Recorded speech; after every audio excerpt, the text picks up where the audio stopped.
Hello guys, हमारे channel पर आपका स्वागत है। अगर आपको वीडियोस पसंद आ रही हैं तो प्लीज़ लाइक करें, कमेंट करें और शेयर करें।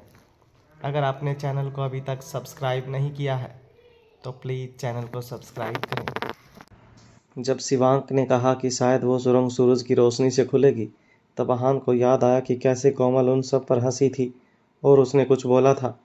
उसी वक्त सबको लगा था कि कुछ होने वाला था। और अगर ज़्यादा ध्यान से सोचा जाए तो अगर कोमल को वो सुरंग खोलनी होती तो वो वहाँ उनका इंतज़ार नहीं कर रही होती और उनके आने से पहले ही जा चुकी होती। इसका मतलब साफ था कि कोमल सूरज की किरण का एंगल पर आने का इंतज़ार कर रही थी। जब शिवांक ने ये बात बोली तब सबको कुछ समझ आ रहा था, पर फिर भी वो सुरंग को खोल नहीं पा रहे थे, इसलिए वो काफ़ी परेशान और क्यूरियस थे। किसी ने कहा, तो फिर अब हमें क्या करना चाहिए? हम कल दोपहर होने का इंतज़ार कर नहीं सकते हैं। अगर ऐसा हुआ तो वो लड़की सीक्रेट स्टेश में से सब कुछ लेकर चली जाएगी। भले ही वो बेचैन और परेशान थे और कंप्लेन कर रहे थे, पर उनकी बात गलत नहीं थी। वो अगले दिन की दोपहर का इंतज़ार नहीं कर सकते थे, पर उस मैकेनिज्म को खोलने का कोई और तरीका भी नहीं था। अगर वो सूरज की रोशनी को फिर से उस एंगल पर ले आते तो ऐसा हो सकता था, पर यह मैनुअली होना अनरियलिस्टिक था। तब किसी ने कहा, मुझे लगता है कि सुरंग को खोलने का कोई दूसरा तरीका ज़रूर होगा। हमें ढूंढना चाहिए। ये टाइम वेस्ट करने वाली बात है। पर वहाँ पर खड़े होकर भी वो क्या कर सकते थे? पर शिवांक ने कहा, हम इतनी देर से ढूंढ ही रहे हैं पर हमें कुछ नहीं मिला। अब फिर से ढूंढकर भी हमें कुछ नहीं मिलेगा। सी लाइन टावर के लोगों को ये बात अच्छी नहीं लगी और उन्होंने कहा, तो क्या अब हम ऐसे ही हाथ पर हाथ रखकर बैठे रहें? कुछ तो करना ही पड़ेगा ना। उनके तेवर देखकर आहान, शिवांक और प्रभात को अच्छा नहीं लगा, पर किसी ने रिएक्ट नहीं किया और शिवांक ने कहा, अगर इस सुरंग को खोलना है तो उसका तरीका सिर्फ सूरज की रोशनी है। बहुत देर तक किसी ने कुछ नहीं कहा। इस वक्त आहान ने कुछ सोचा और कहा, यह सुरंग लाइट की वजह से खुली और तुरंत बंद हो गई। मुझे लगता है कि इसका मैकेनिज्म कुछ ऐसा है जिसकी वजह से ये लाइट के कांटेक्ट में आने के बाद खुलती है और फिर जब अंधेरा हो जाए तब अगले साइकिल के लिए तैयार होती है। एक बार रोशनी की वजह से वो एक बार ही खुलेगी। प्रभात और शिवांक को आहान की बात थोड़ी थोड़ी समझ आ रही थी, पर सी लाइन टावर के लोगों को नहीं आ रही थी। उनमें से एक ने कहा, इसका भी मतलब यही होता है कि हमें रात होने का इंतज़ार करना पड़ेगा। आहान जहाँ से लाइट आ रही थी वहाँ पर जाकर खड़ा हो गया। वहाँ पर एक कंकाल था। अब तक किसी को पड़ी ही नहीं थी कि वो कंकाल किसका था। आहान ने उस कंकाल के आसपास अच्छे से देखा। कुछ सोचने के बाद वो कंकाल के सामने झुक गया। फिर उसने कुछ कैलकुलेट किया और आसपास देखकर एक बड़े पत्थर की पट्टी ढूंढी। उसके बाद उस पत्थर की पट्टी से आहान ने लाइट का पूरा रास्ता ब्लॉक कर दिया। अब वहाँ पर बिल्कुल लाइट नहीं आ रही थी। सब आहान को बहुत क्यूरियसली देख रहे थे।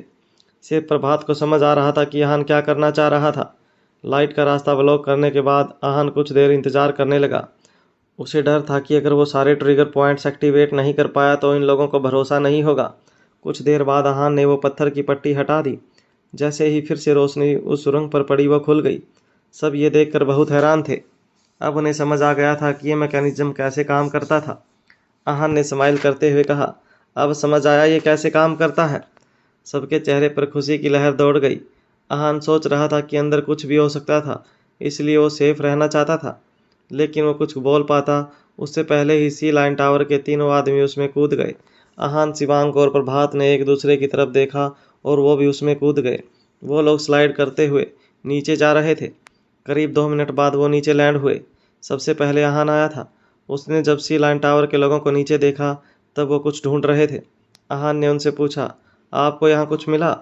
उन्होंने अपना सिर ना में हिलाया और एक ने कहा, नहीं, मुझे लगता है जो है आगे है, ये रास्ता आगे जाता है, चलो जल्दी चलते हैं। ये सुनकर आहान ने कहा, शिवांक और प्रभात आ रहे हैं, हमें उनका इंतज़ार करना चाहिए। एक आदमी ने कहा, हमारे पास इतना वक्त नहीं है, तुम इंतज़ार करो, हम जा रहे हैं। वो लोग बहुत बेचैन हो रहे थे, इसलिए वो वहाँ से चले गए। उन्हें लगा कि वो 3 लोग हैं, इसलिए उसे एक लड़की से आसानी से डील कर सकते हैं। आहान को समझ नहीं आ रहा था कि जब वो नीचे तक आ गए थे तो फिर इतनी बेचैनी किस बात की थी। वो उनके पीछे नहीं जा सकता था क्योंकि वो शिवांक और प्रभात को नहीं छोड़ सकता था। जब वो दोनों नीचे आए तब शिवांक ने पूछा, वो लोग कहाँ हैं? आहान ने जो हुआ उसके बारे में उन दोनों को बता दिया। शिवांक ने कहा, अगर वो चले गए हैं तो कोई बात नहीं है, हम दोनों ही एक ही नाव में सवार हैं, ना उन्हें कुछ पता है। और ना हमें कुछ पता है। हम साथ हैं या नहीं इससे कोई फर्क नहीं पड़ता। आहान भी उसकी बात से सहमत था। अगर उसने और शिवांक ने मिलकर इस सुरंग को खोलने का तरीका नहीं ढूंढा होता तो फिर वो कभी अंदर ही नहीं आ पाते। उन तीनों ने आसपास अच्छे से देखा। उन्हें वहाँ ना कोई काम की चीज़ मिली और ना ही कोई प्रॉब्लम नजर आई। आसपास बहुत सारी पेंटिंग्स थी जिन्हें देखकर लग रहा था वहाँ के लोगों की उस वक्त लाइफ बहुत सिंपल थी। जल्दी वो एक दरवाजे के पास पहुंच गए। वो दरवाज़ा पहले से खुला हुआ था और वहां पर गोल्ड कॉइन का लॉक था। शायद उसे खोलने के लिए उस गोल्ड कॉइन की ज़रूरत पड़ी थी। उन्होंने आसपास देखा और फिर चलने लगे। चारों दिशाओं में 4 कमरे बने हुए थे। वो कमरे देखकर उनके दिमाग में बहुत सारे सवाल आने लगे। क्या खजाना यहीं पर है? उन्हें जो चाहिए वो इन चारों में से किसी कमरे में है। क्या वो उन्हें मिल पाएगा या कोमल उसे लेकर जा चुकी है? वो सब इन सवालों के बारे में सोच रहे थे, तभी उनके सामने 3 लोग आ गए। ये तीनों सी लाइन टावर के लोग थे, पर वो लोग अचानक से दूसरी तरफ भागने लगे। आहान और बाकी दोनों को लगा कि उन्हें कुछ मिल गया है, इसलिए वो वहाँ से भागना चाहते हैं। इसलिए वो तीनों भी उनके पीछे गए। वो कमरे इतने बड़े थे कि कुछ देर बाद वो तीनों आहान और बाकी सब की नज़रों से ओझल हो गए। उन्होंने ज़्यादा नहीं सोचा, पर कुछ देर बाद वो तीनों फिर से उसके सामने आ गए। इस बार तीनों बहुत अजीब बर्ताव कर रहे थे। ऐसा लग रहा था जैसे वो तीनों कुछ नशे में थे। आहान ने जब ध्यान से देखा तब उसे एहसास हुआ कि उनकी हालत भी वैसी हो गई थी जैसी मरने से पहले अरबान की हो गई थी। उन सबको शायद कोमल ने जहर दे दिया था। शिवांग चिल्लाया, पकड़ो उन्हें। वो लोग उनके पीछे भागने लगे, पर तभी वो तीनों ज़मीन पर गिर गए और उन तीनों ने उनके सामने अपना दम तोड़ दिया था। आहान ने कहा, ये सब कोमल का किया धरा है, उसने ही इन्हें मारा है। शिवांक ने कहा, अब हमें ज़्यादा केयरफुल रहना पड़ेगा। हमें कुछ भी करके कोमल को ढूंढना पड़ेगा। इसके बाद वो तीनों उन चारों कमरों में देखने लगा। इस बार वो जिस रूम में घुसे थे वो बहुत अलग था। वहाँ पर बहुत सारा सोना था। सोने की सिल्ली, सोने के बिस्किट और सोने के सिक्के थे। इसके अलावा वहाँ पर बहुत सारे दूसरे कीमती स्टोन्स और चीज़ें थी। अगर उनका एल्युएशन किया जाए तो वो 3 गोल्ड माइन से भी ज़्यादा हो सकता था। वो सब बहुत स्मार्ट और एक्सपीरियंस्ड थे, इसलिए वो सब कुछ समझ पा रहे थे। वो लोग उस कमरे को बहुत ध्यान से देख रहे थे। यह उस सीक्रेट चीज़ को असली लोकेशन है। यहाँ पर जो भी सोना, हीरे जवाहरात वो लेकर तुम जा सकते हो। ये बात सुनकर उन तीनों का ध्यान भंग हो गया। ये बात कोमल ने बोली थी। इस वक्त वो एक सोने के सिंहासन पर बैठी हुई थी। उन चारों ने जब उसकी तरफ देखा तो ऐसा लग रहा था जैसे वो कोई रानी थी। उसके चेहरे पर मुस्कान थी। साथ ही उसकी बॉडी लैंग्वेज से ऐसा लग रहा था जैसे वो कहना चाह रही हो कि यहाँ पर जो है सब उसका था। आहान ने कहा, अगर तुम्हें ये सारी चीज़ें नहीं चाहिए थी तो फिर तुम यहाँ क्यों आई हो? कोमल ने वहाँ से एक सोने का सिक्का उठाया और कहा, सोना, चांदी, हीरे मोती ये सब तो एक्सटर्नल चीज़ें हैं। ज़्यादा ज़रूरी इंसान की इंटरनल स्ट्रेंथ है। आहान ने कहा, तो क्या तुम भी यहाँ पर ग्रैंड मास्टर बनाने का सीक्रेट जानने आई हो? तुम जानती हो ना कि ये बात कितनी सच है। इसका कोई प्रूफ नहीं है। वो एक लीजेंड है। कोमल ने कहा, वो सिर्फ एक लीजेंड नहीं है। अगर वो एक लीजेंड होता तो उसके लिए यहाँ पर बहुत सारे लोग आते। लोग उसे पाने के लिए एक दूसरे की जान लेने के लिए भी तैयार हो जाते। वो कुछ बहुत बड़ा है जिसे मैं हासिल करना चाहती हूँ। बहुत सारे लोग यहाँ पर आ सकते थे पर नहीं आ पाए, लेकिन मैं आई हूँ। कोमल इन सारी सुनी सुनाई बातों पर विश्वास कर रही थी, पर हान जानता था कि ये सारी बातें बेसलेस थी। इनका कोई एविडेंस नहीं था, पर अहान ने कुछ नहीं कहा। वो जानता था कि इस वक्त कोमल का दिमाग खराब हो चुका था। अहान ने अपने चारों तरफ देखा। वो कमरा बहुत बड़ा था और वहाँ पर वो सीक्रेट ढूंढना बहुत मुश्किल था। कोमल भी जानती थी कि वो अकेले वहाँ पर जो चीज़ ढूंढ रह सकती थी। उसने कहा, मुझे तुम्हारे साथ ये खजाना शेयर करने में कोई प्रॉब्लम नहीं है। तुम जो चाहो यहाँ से ले जा सकते हो। मुझे बस वो सीक्रेट चाहिए। उसके एक्सप्रेशंस बहुत सीरियस थे और उसे देखकर पता चल रहा था कि वो मजाक नहीं कर रही थी। जब उसने देखा कि यहान और बाकी सब के चेहरे पर अलग से एक्सप्रेशन थे, तब उसने कहा, मैं तुम्हारे साथ इतनी बड़ी चीज़ शेयर करने के लिए तैयार हूँ और तुम नाटक कर रहे हो। तुम मेरा एहसान मानना चाहिए और मेरे साथ कोऑपरेट करना चाहिए। कोमल की आंखों से लालच साफ टपक रहा था। उन लोगों को समझ नहीं आ रहा था कि उन्हें क्या बोलना चाहिए। सबने वहां तक आने के लिए बहुत मेहनत की थी और वो वहां से बिना उस सीक्रेट चीज़ के नहीं जा सकते थे। कुछ सोचकर आहान ने पूछा, तुम ये शर्त सी लाइन टावर के लोगों के सामने भी तो रख सकती थी ना? फिर तुमने उन्हें मारा क्यों? उनका जिक्र सुनकर कोमल को बहुत गुस्सा आया और उसने कहा, मैंने उनके सामने भी ऑफर रखा था, पर वो मेरी बात ही नहीं मान रहे थे। वो मेरी बात को बिल्कुल सीरियसली नहीं ले रहे थे। आहान ने कहा, इसलिए तुमने उन्हें मार दिया? कोमल ने कहा, हाँ, तो मैं और क्या करती? अगर तुम मेरी जगह होते तो तुम क्या करते? आहान ने इसके बारे में बहुत सीरियसली सोचा। उसने सोचा कि वो भी उन लोगों को जाने नहीं देता, क्योंकि शुरू से ही उनका गोल आहान, शिवांक और प्रभात को मारना था। उसने कोमल के सामने ना में अपना सर हिलाया और कहा, मैं भी उनकी जान ले लेता, पर उसका कारण कुछ और होता। कोमल को समझ नहीं आया कि वो क्या बोल रहा था, पर फिर भी उसने स्माइल किया और कहा, ये सब बातें मुझे नहीं जानती। तुम भी उन्हें मारते ही ना, तो मैंने भी बस वही किया है। आहान चुप हो गया था। उसने शिवांक और प्रभात की तरफ देखा, क्योंकि वो खुद कोई फैसला नहीं ले पा रहा था। कोमल के मुंह से जैसे ही वो बात निकली थी, शिवांक उसके बारे में सीरियसली सोचने लग गया था। अगर कोमल की जगह कोई और होता तो वो ये शर्त मान जाता, क्योंकि ये उसके बिजनेस के लिए बहुत अच्छा होता। इससे सिर्फ प्रॉफिट होता, पर उसके सामने कोमल थी। वो लड़की बहुत मतलबी और पत्थर दिल थी। जब बहुत देर तक उन्होंने कोई जवाब नहीं दिया, तब कोमल ने बेचैन होते हुए कहा, तुम्हारे लिए टाइम की कोई अहमियत नहीं है क्या? इन सोने चांदी से ज़्यादा प्रीशियस टाइम है, और तुम उसे ही वेस्ट कर रहे हो। जल्दी सोचो जो सोचना है। बहुत सोचने के बाद शिवांक ने कहा, ठीक है, हमें मंजूर है। ये सुनकर कोमल बहुत खुश हो गई थी। सिंहासन पर बैठकर उसे ऐसा लग रहा था जैसे उसने कोई जंग जीत ली थी। आहान इस वक्त बहुत बौखलाया हुआ था।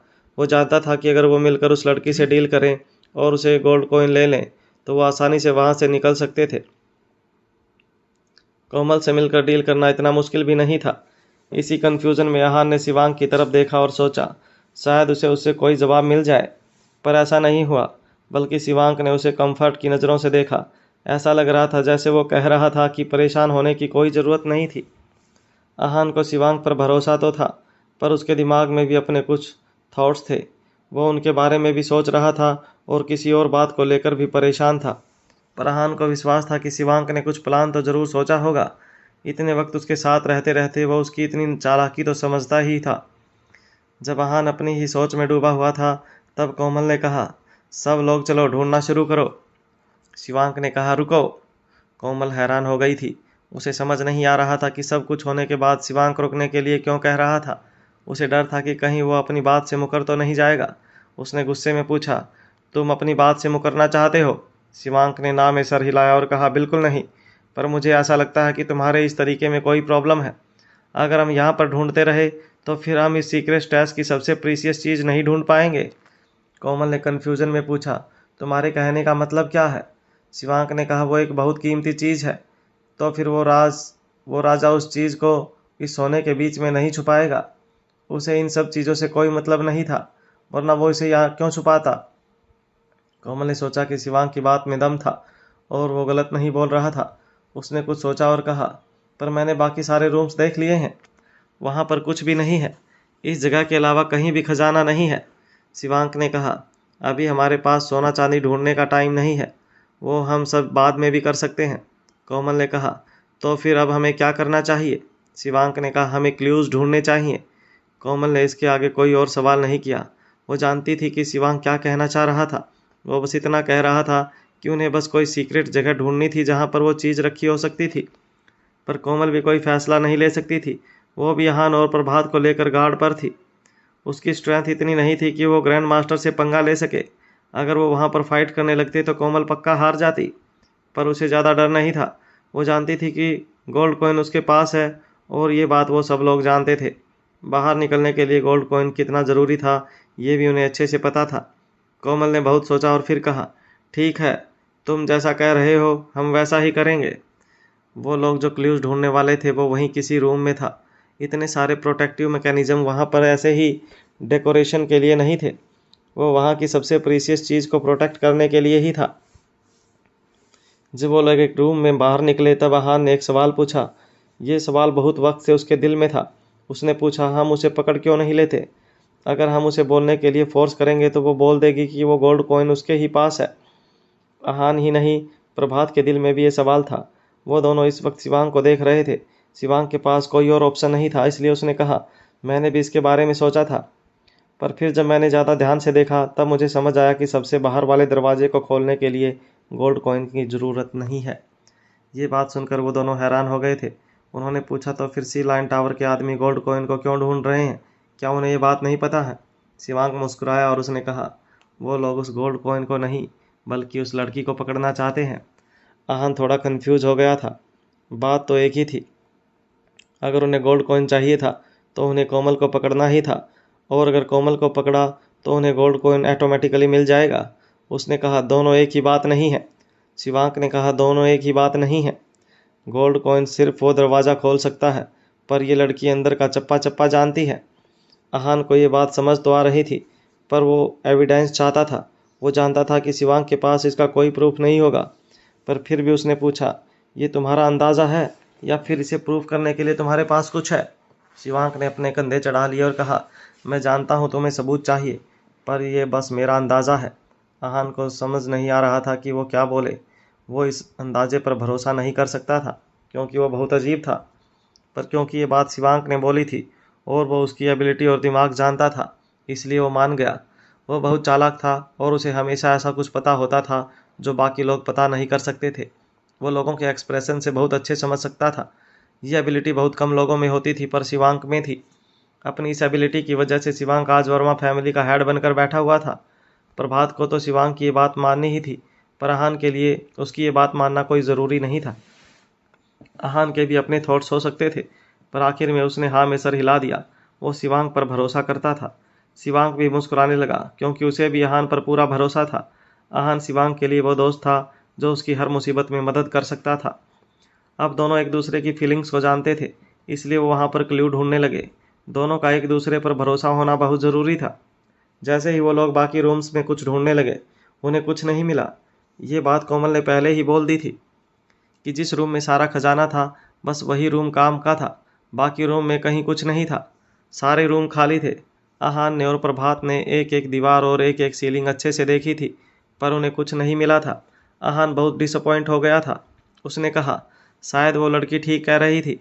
हम जो ढूंढ रहे हैं वो उस गोल्ड में ही छुपा हुआ है। शिवांक अभी भी बहुत शांत था, क्योंकि उन्होंने अभी तक ना कुछ खोया था और ना ही कुछ पाया था।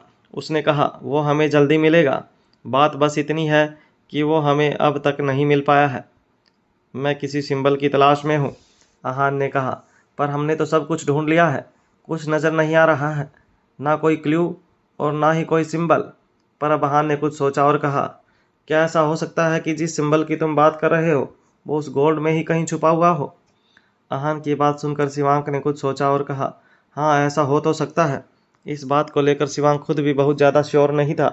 ये देखकर आहान ने कहा, अगर तुम ऐसे कॉन्फिडेंस हार जाओगे तो हम क्या करेंगे?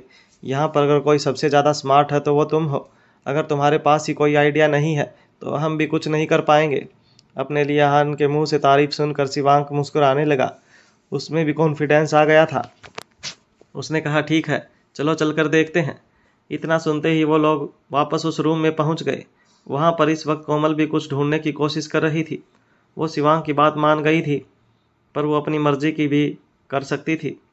अगर शिवांक और आहान को सच में कुछ मिल जाता तो उन्हें उसे बताना ही पड़ता।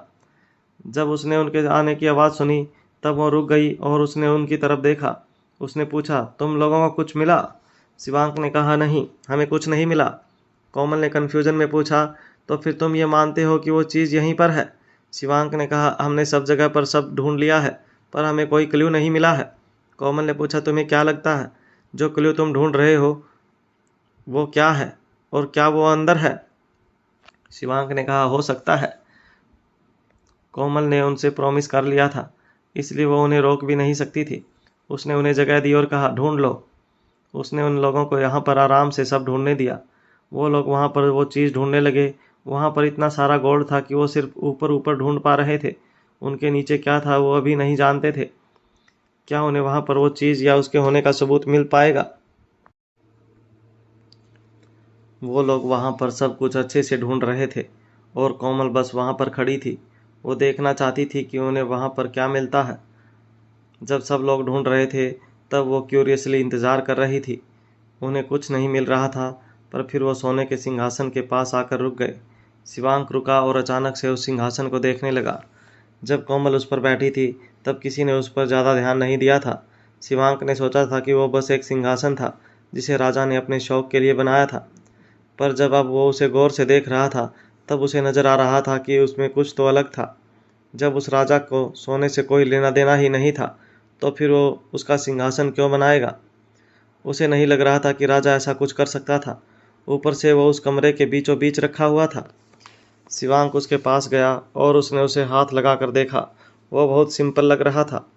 बनाने वाले ने बहुत मेहनत की थी क्योंकि उसमें काम बहुत बारीकी से किया गया था। कोमल जो थोड़ा दूर खड़ी थी उसने पूछा, क्या हुआ? क्या तुम्हें लगता है कि इसमें कुछ गड़बड़ है? पर शिवांक ने उसकी बातों पर ध्यान नहीं दिया और सीरियसली अपना ऑब्जर्वेशन करता रहा। कोमल को ये बिल्कुल अच्छा नहीं लगा और उसे थोड़ा गुस्सा आने लगा। उसने हमेशा सबके साथ ऐसा बर्ताव किया था, पर अब शिवांक उसके साथ ऐसा कर रहा था। शिवांक ने सिंहासन के चारों पैरों को ध्यान से देखा। वो ज़मीन से चिपके हुए थे। ये थोड़ा अजीब था क्योंकि उस पर आखिर में तो बैठा ही जाता था। उसके बाद शिवांक उस पर बैठ गया। वो सिंहासन बहुत चौड़ा था, पर फिर भी उस पर बैठना इतना मुश्किल नहीं था। उसने उसे हिलाया, पर वो बिल्कुल नहीं हिला। उसने ज़मीन से बहुत फर्मली चिपकाया हुआ था।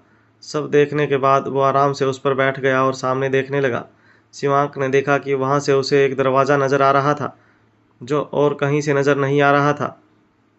वो इस वक्त खुला हुआ था। आहान शिवांक की हर हरकत को नोट कर रहा था। उसे पता चल गया था कि वह उस दरवाजे को देख रहा है। शिवांक ने जैसे ही इशारा किया, आहान उसकी तरफ भागा और उसने तुरंत उसे बंद कर दिया। आहान को वो इसलिए दिखाई दिया था क्योंकि वो शिवांक के एंगल पर खड़ा था, पर वहाँ पर कुछ खास नहीं था। वो लोग इसके आसपास ढूंढ रहे थे, पर उन्हें कुछ नहीं मिला था। आहान ने दरवाज़ा बंद किया और शिवांक उसे सीरियसली देख रहा था। वो बस एक ऑर्डिनरी दरवाज़ा लग रहा था। अब शिवांक ने दीवार को देखा। वो दीवार कुछ अलग लग रही थी। उस पर स्मूथ पुताई नहीं हुई थी और ऐसा लग रहा था जैसे इस पर कोई सीक्रेट मैसेज था। शिवांक तुरंत वहां पर गया, उसे डिकोड करने की कोशिश करने लगा। आहान उसे अजीब तरीके से देख रहा था। वो जिस पोजीशन में खड़ा था, इस पोजीशन से उसके लिए ये सब समझ पाना मुश्किल था। वो शिवांक के साइड पर जाकर खड़ा हो गया, जो इस वक्त बहुत ध्यान से कुछ पढ़ रहा था। एक पल के बाद वो रुक गया। कोमल भी शिवांक की इस अजीब हरकत को देख रही थी। उसे देखकर समझ आ गया था कि शिवांक को कुछ पता चल गया है। शिवांक ने कुछ सोचा और फिर मुस्कुराने लगा। वो समझ गया था। कोमल ने उसे देखा और पूछा, क्या तुम जान गए हो कि वो चीज़ कहाँ है? शिवांक ने कोमल को देखा और स्माइल करते हुए कहा, हाँ। इसके आगे उसने कुछ नहीं कहा, इसलिए कोमल बेचैन हो गई। उसने कहा, तो फिर जल्दी से बताओ कि वो कहाँ पर है। शिवांक उसे घूरने लगा। उसने कहा, मैं तुम्हें बता दूंगा, पर इससे पहले तुम्हें हमें बाहर जाने का रास्ता बताना होगा। कोमल ये बात सुनकर चौंक गई थी।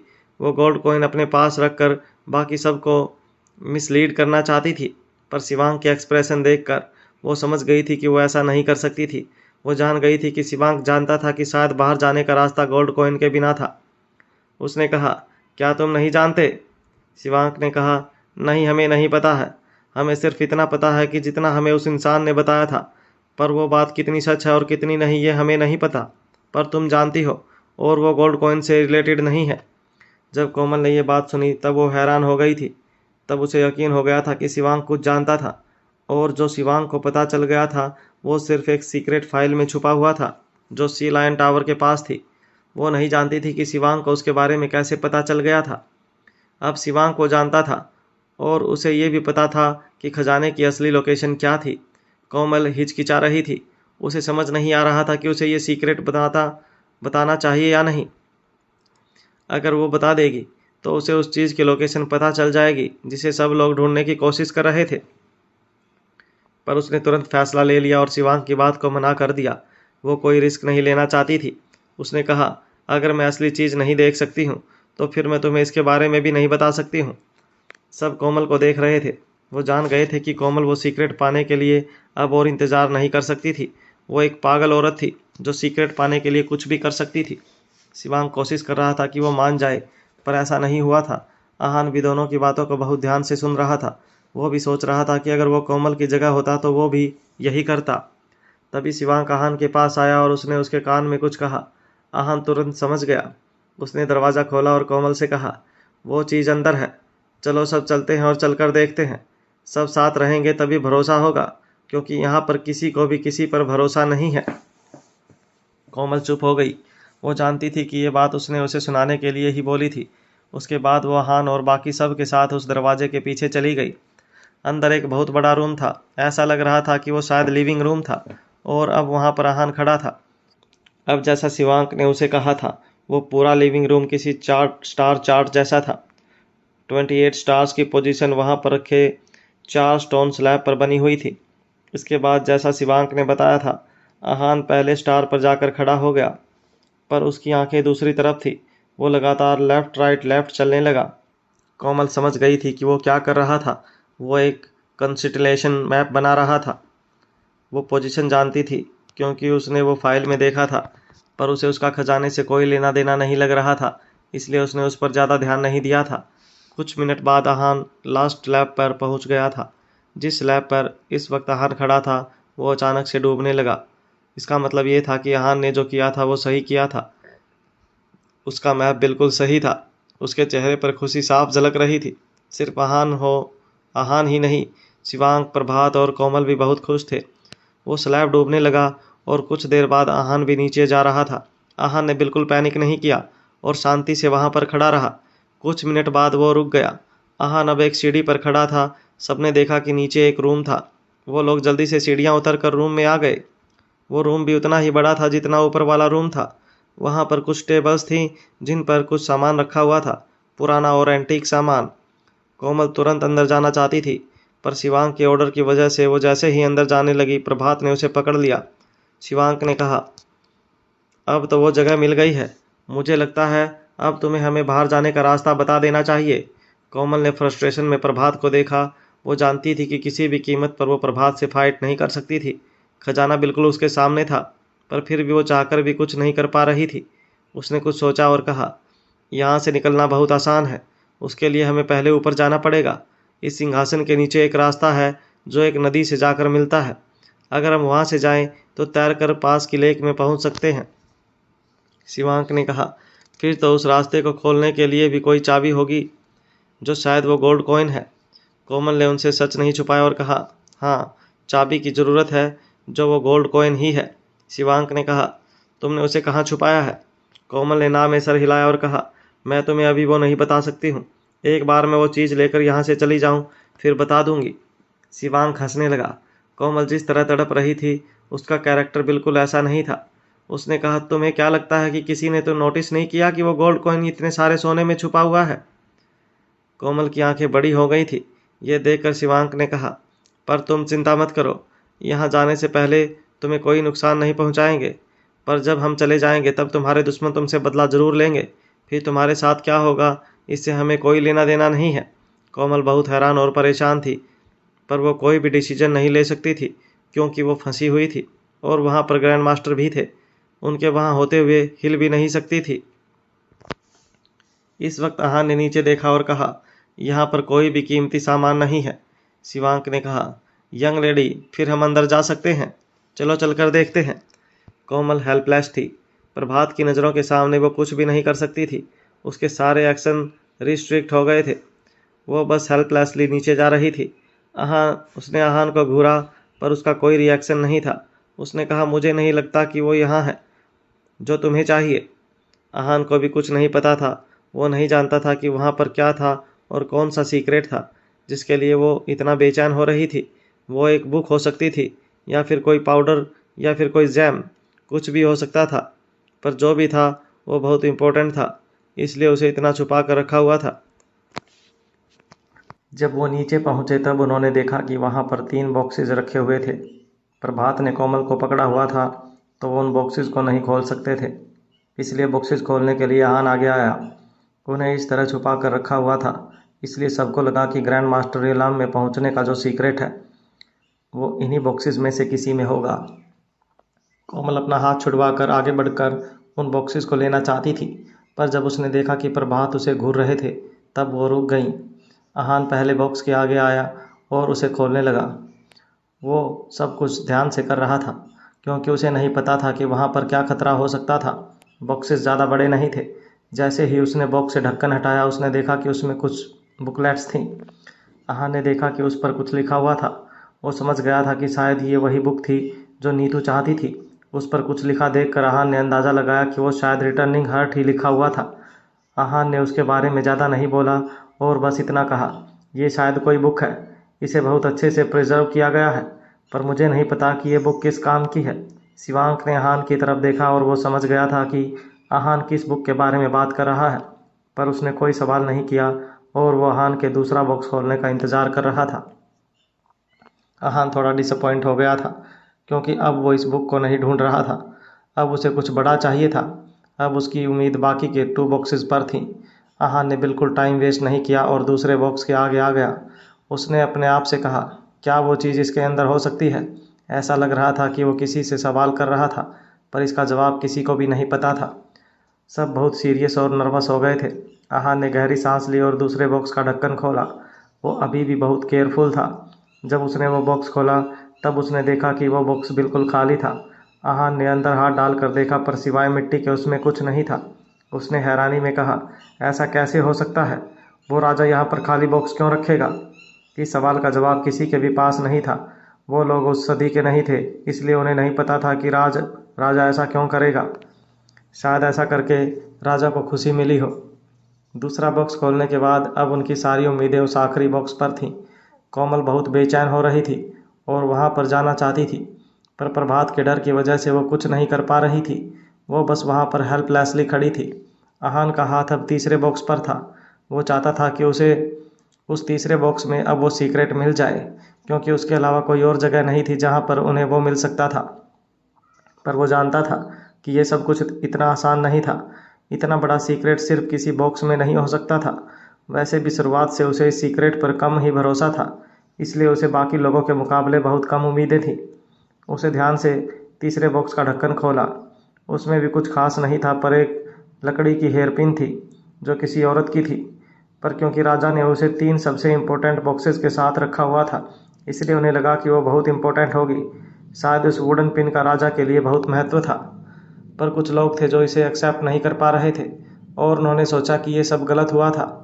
ये देखकर कोमल पागलों की तरह चिल्लाने लगी, ऐसा कैसे हो सकता है? This is impossible. जिसके लिए उसने इतना कुछ किया था, उसे उसकी जगह बस एक हेयरपिन मिली थी। इतना बड़ा सदमा किसी को भी पागल कर सकता था। कोमल ने तो उस चीज़ को पाने के लिए बहुत कुछ खोया था।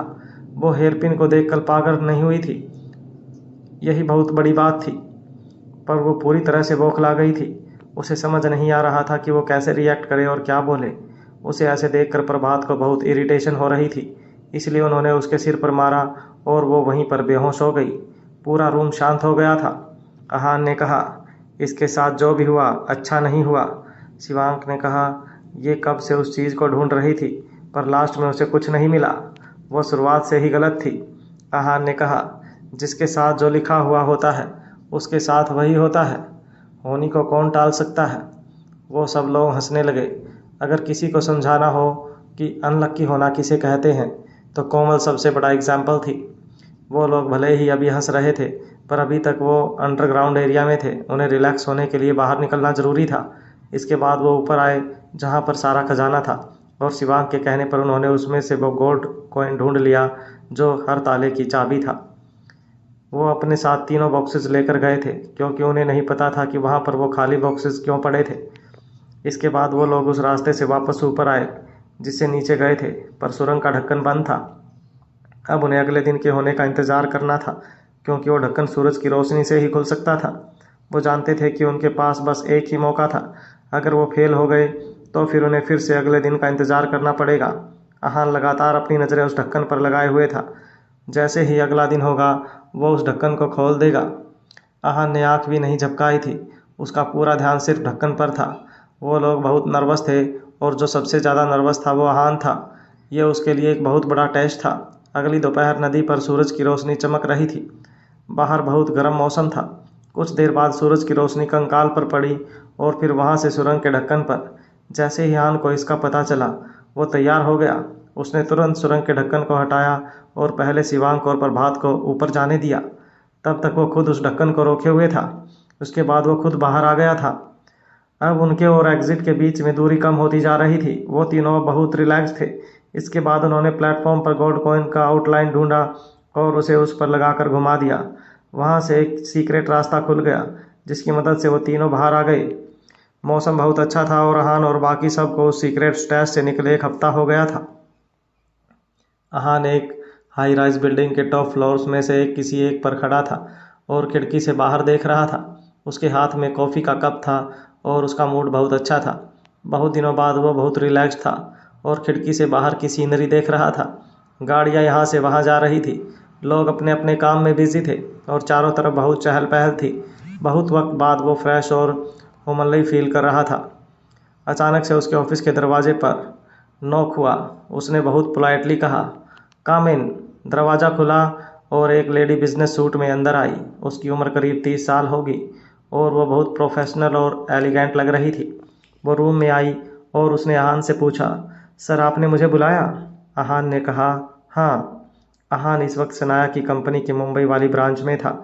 वो जब यहाँ आया था तब शनाया से मिलना चाहता था, पर शनाया बिजनेस ट्रिप के लिए अब्रॉड चली गई थी।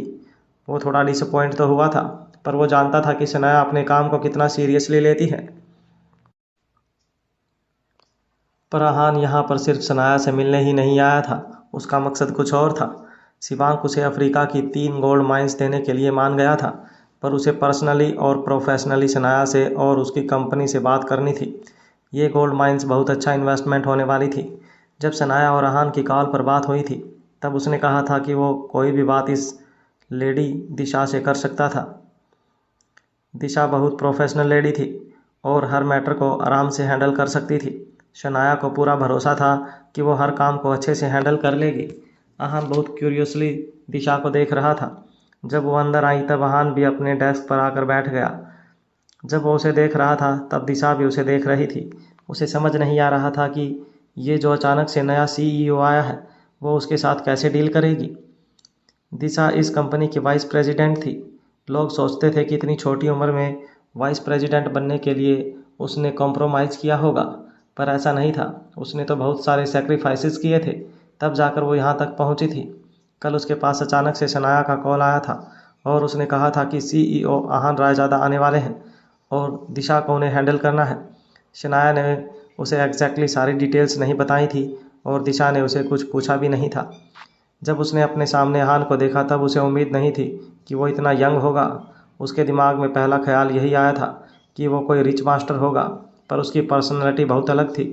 अहान ने उसे पूछा, क्या आपका नाम दिशा है, इस कंपनी की वाइस प्रेसिडेंट? दिशा ने कहा, यस सर। अहान ने नोटिस किया कि वो बहुत जेनरस और पोलाइट थी। इतनी हाई पोजीशन पर होने के बाद भी उसके चेहरे पर कोई घमंड नहीं था। अहान मुस्कुराया और उसने कहा, आपको नर्वस होने की ज़रूरत नहीं है, मैं यहाँ पर बस आपको कुछ चीज़ें देने आया हूँ। शायद शनाया ने आपको इसके बारे में बताया होगा। ये बात सुनकर दिशा जितना सरप्राइज नहीं हुई थी उतना वो अहान के मुंह से शनाया का नाम इतना कैजुअली सुनकर सरप्राइज हो गई थी। वो नहीं जानती थी कि उन दोनों में क्या रिश्ता है। उसने अपने आप को नॉर्मल किया और तुरंत कहा, शनाया मैम ने कहा था कि अगर आप मुझे सब कुछ एक्सप्लेन कर सकें तो अच्छा होगा। एक्चुअली फ़ोन पर शायद कुछ चीज़ें मिस हो गई थी। अहान ने कहा, अच्छा ऐसी बात है। शनाया तो मुझसे भी ज़्यादा थॉटफुल और समझदार है, वो हमेशा से ऐसी ही है। ये बोलकर वो स्माइल करने लगा। इसके बाद उसने ज़्यादा नहीं सोचा। वो गोल्ड माइन के बारे में बताने ही वाला था, पर इतने में किसी ने ऑफिस का दरवाज़ा ज़ोर से खोला और एक लड़का अंदर आ गया। उसकी यह हरकत देखकर दिशा के चेहरे के एक्सप्रेशंस बदल गए। वो इस कंपनी की इंचार्ज थी और उसके होते हुए वहाँ पर इनडिसिप्लिन वो बर्दाश्त नहीं कर सकती थी। उस लड़के को उम्मीद नहीं थी कि वहाँ पर कोई और भी होगा, पर वो जिस तरह चेयर पर बैठा था वो लड़का समझ गया था कि उसकी पोजीशन दिशा से ऊपर थी। वो अहान को वहाँ देखकर पैनिक करने लगा और भूल गया कि वो यहाँ किस लिए आया था। अहान ने इस वक्त कुछ रिएक्ट नहीं किया था, बल्कि वो आराम से बैठा था और देखना चाहता था कि दिशा इस सिचुएशन को कैसे हैंडल करने वाली है। दिशा ने भी गुस्सा नहीं किया, क्योंकि जो होना था वो तो हो चुका था। ऊपर से अहान के एक्सप्रेशन देखकर उसे साफ पता चल रहा था कि अहान उसका फैसला देखना चाहता था। उसने तुरंत कुछ सोचा और उस लड़के से कहा, क्या बात है? अगर कुछ ज़रूरी नहीं है तो क्या हम बाद में बात कर सकते हैं? मैं अभी इम्पोर्टेंट मीटिंग में हूँ। उस लड़के ने कहा, बात थोड़ी ज़रूरी है। दिशा मैम जो पहले कंपनी में प्रॉब्लम क्रिएट करने आया था वो फिर से आ गया है। अब दिशा क्या करेगी? ये कौन है जो शनाया की कंपनी में प्रॉब्लम क्रिएट करने आया है? जब अहान ने सुना कि कोई कंपनी में प्रॉब्लम क्रिएट करने आया है तब वो समझ गया कि ये लड़का दिशा को ढूंढने के लिए इतना बेचैन क्यों हो रहा था। दिशा के चेहरे पर सिकन आ गई और उसके चेहरे पर परेशानी साफ नज़र आ रही थी। उसने कहा, तुम बाहर जाकर उन्हें संभालो, मैं बस अभी आती हूँ। इसके बाद वो लड़का वहाँ से चला गया। जब रूम में वो दोनों ही बचे थे तब दिशा ने कहा, सॉरी सर, मैं नहीं जानती थी कि ऐसी प्रॉब्लम हो जाएगी। आहान ने कैजुअली अपना हाथ हवा में हिलाया और कहा, डोंट वरी अबाउट इट। तुम्हें थोड़ी ही पता था कि ऐसा कुछ हो जाएगा। ये तो अनबिलीवेबल सर्कमस्टांसेस हैं। पहले हमें चलकर उन लोगों से डील करना चाहिए। दिशा ने पूछा, तो फिर हमारी मीटिंग आप जो बता रहे थे वो? आहान ने स्माइल किया और कहा, वो इतना ज़रूरी नहीं है। पहले इन लोगों से डील करना ज़रूरी है। मुझे तो बस फॉलो अप करना है, जो बाद में भी हो जाएगा। ये सुनकर दिशा ने चैन की सांस ली। उसे लगा कि ये सब होने के बाद आहान शायद नाराज़ हो जाएगा, पर ऐसा नहीं हुआ था। वो जब इस सब के बारे में सोच रही थी तब तक आहान खड़ा हो गया था और उसने कहा, इससे पहले वो लोग वहाँ पर ज़्यादा प्रॉब्लम क्रिएट करें, हमें चलना चाहिए। दिशा आहान के पीछे रूम से निकल गई। जब वो बाहर आए तो उन्होंने देखा कि वहाँ पर अब कोई भी एम्प्लॉय काम करने के मूड में नहीं लग रहा था। सब इधर उधर ग्रुप में खड़े थे। ये देखकर दिशा को बिल्कुल अच्छा नहीं लग रहा था। जब आहान ने दिशा को देखा तब वो समझ गया कि दिशा क्या सोच रही थी। उसने तुरंत उसे कंफर्टेबल करने के लिए कहा, ये सब भी इंसान ही हैं, इसलिए उनमें क्यूरियोसिटी होना नॉर्मल है। यहाँ पर इतना कुछ हो रहा हो और फिर भी उनका मन काम में रहे, ऐसा तो हो ही नहीं सकता। मुझे शनाया से कहना पड़ेगा कि तुम अच्छी बॉस नहीं हो। दिशा आहान को शौक में देख रही थी। वो जानती थी कि आहान की बातें सेंसिबल थी, पर उसे समझ नहीं आ रहा था कि शनाया वाली बात कितनी सच थी। वो नहीं जानती थी कि वो शनाया को सिर्फ बातों से इन्फ्लुएंस कर सकता था या नहीं, पर जो भी हो उसे आहान के साथ बहुत केयरफुल रहना था। अगर ऐसा हुआ तो कोई प्रॉब्लम नहीं होगी। उसे स्माइल किया और कहा, आहान सर, आप बिल्कुल सही कह रहे हैं। मैं बस ये सोच रही थी कि ये आवाज़ बहुत इरिटेटिंग है। आहान ने कुछ नहीं कहा, बस स्माइल करने लगा। बात करते करते वो दोनों भीड़ के पास आ गए थे। जब उन लोगों ने दिशा को आते हुए देखा तब वो लोग चुप हो गए, पर वहाँ से गए नहीं। जो लड़का पहले रूम में आया था वो उनके पास आया और उसने कहा, वो आदमी रास्ता ब्लॉक कर रहा है और बैनर नीचे उतार रहा है। वहाँ पर पहले ही बहुत भीड़ इकट्ठा हो चुकी है। सिक्योरिटी गार्ड हमारा इंतज़ार कर रहे हैं ताकि इस मैटर को सॉल्व कर सकें। दिशा ने कहा, आई अंडरस्टैंड, मैं इन लोगों से डील कर लूँगी और कंपनी में काम ऐसे ही चलेगा। सबको यहाँ रहकर देखने की ज़रूरत नहीं है। उसने ये बात सबसे बहुत पोलाइटली कही थी। ना उसने कोई गुस्सा दिखाया था और ना ही ये जताया था कि वो उन सब की बॉस और लीडर है। सब लोग उसकी बहुत रिस्पेक्ट करते थे, इसलिए उसके कहने पर वहाँ से चले गए। पर आहान ने नोटिस किया कि सब उसके बारे में बात कर रहे थे। इसमें कुछ गलत भी नहीं था, क्योंकि अचानक से कोई हायर पोजीशन वाला इंसान वहाँ आ गया था। सब लोग उसकी आइडेंटिटी जानने के लिए बहुत क्यूरियस थे। लोग आहान के स्मार्ट और हैंडसम होने की बात कर रहे थे, जो सुनकर आहान को बहुत अच्छा लग रहा था। जब सब चले गए तब दिशा ने आहान से कहा, आहान सर, आप ऑफिस में वेट कीजिए। जब यहाँ का मैटर सॉल्व हो जाएगा तब मैं आपसे ऑफिस में जाकर मिलती हूँ। वो लोग लोकल गुंडे हैं, अगर आप मेरे साथ चलें तो प्रॉब्लम हो सकती है। आहान ऐसा बिल्कुल नहीं था कि वो किसी लेडी को इस मामले को हैंडल करने दे और ख़ुद ऑफिस में जाकर बैठ जाए। उसने कहा, मैं ऐसे लोगों से डील करने के लिए आपको अकेले नहीं छोड़ सकता। वो आपको शायद सीरियसली ना लें। मैं भी आपके साथ चलूँगा।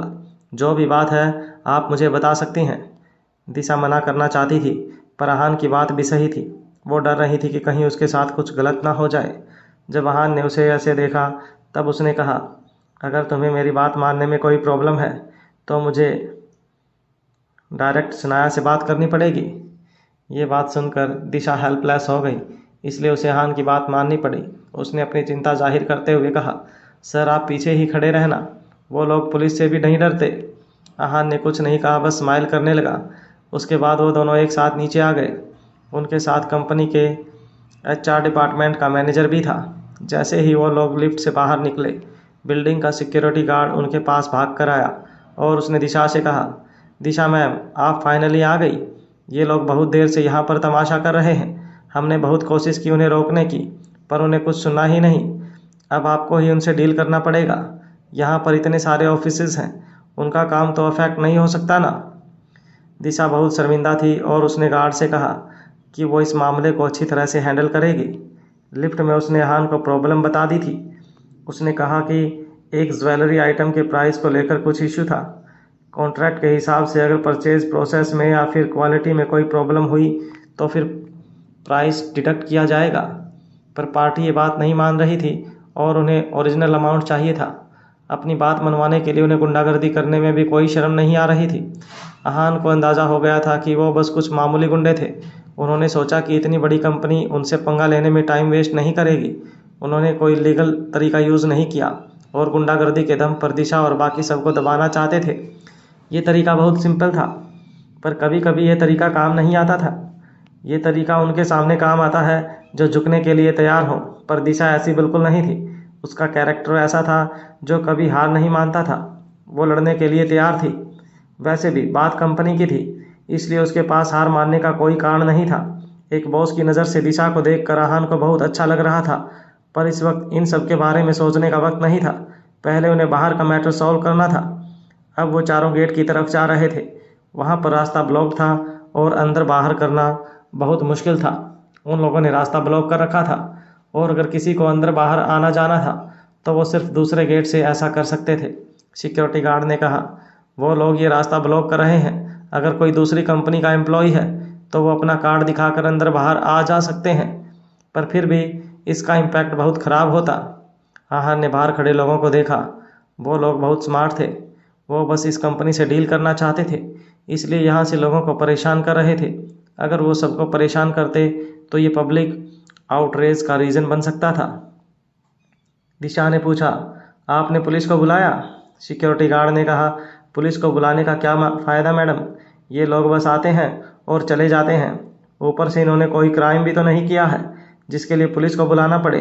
ये बस लोगों को परेशान कर रहे हैं और उसके लिए पुलिस इन्हें अरेस्ट भी तो नहीं कर सकती। ऐसे गुंडे बदमाश को कंट्रोल करना बहुत मुश्किल था। उन्हें न ही पुलिस का डर था और ना ही कानून का। वो बस जो करते थे अपने हिसाब से, अपनी मर्जी से करते थे। कभी कभी पैसों के लिए वो अमीर लोगों के लिए काम कर देते हैं। आहान ने कुछ सोचा और कहा, चलो चलकर बात करते हैं। दिशा सिर्फ उसकी ही बात मान सकती थी। उसने तो सोचा था कि वो पुलिस के आने तक इंतज़ार करेगी। ऐसे इंसान से डील करने के लिए बस पैसे ही काम आ सकते थे। वो लोग किसी तरह का वायलेंस चूज़ नहीं कर सकते थे। आहान गेट के पास गया और उसने देखा कि वहाँ पर एक बहुत मोटा आदमी खड़ा था। उसका पेट बिल्कुल बाहर था और उसने नॉर्मल पैंट शर्ट पहने हुए थे। आहान ने कहा, मैं शनाया ज्वेलरी से हूँ, आप हमारा ही इंतज़ार कर रहे होंगे। उस मोटे आदमी ने एक दूसरे आदमी की तरफ देखा। जब उसने देखा कि वो उसे देख रहा है तब वो वहाँ आया और उसने पूछा, क्या हुआ, क्या सिचुएशन है? मोटे आदमी ने कहा, इन्होंने कहा कि ये लोग शनाया ज्वेलरी से हैं। दूसरे आदमी ने कहा, मैंने तुमसे कहा था कि जो भी शनाया ज्वेलरी से आया है वो अंदर या बाहर नहीं आ जा सकता है। मोटे आदमी ने कहा, ये लोग हमसे मिलने आए हैं। उस आदमी ने आहान की तरफ देखा और उसे दिशा भी दिखाई दी। उसने उससे बहुत बार डील किया था। उसने उससे बहुत बार बहस की थी और काफ़ी बार ये भी सोचा था कि वो उसे किडनैप करवा लेगा, पर सिचुएशन ऐसी आ जाती थी कि उसे ऐसा करने का वक्त ही नहीं मिल रहा था। वो सिर्फ प्लान कर पा रहा था पर उसे एग्जीक्यूट नहीं कर पा रहा था। पर वो उस लड़की से बदला लेना चाहता था। पहले उसने दिशा को घूरा, फिर आहान को देखा। उसे समझ आ गया था कि आहान दिशा का सीनियर है।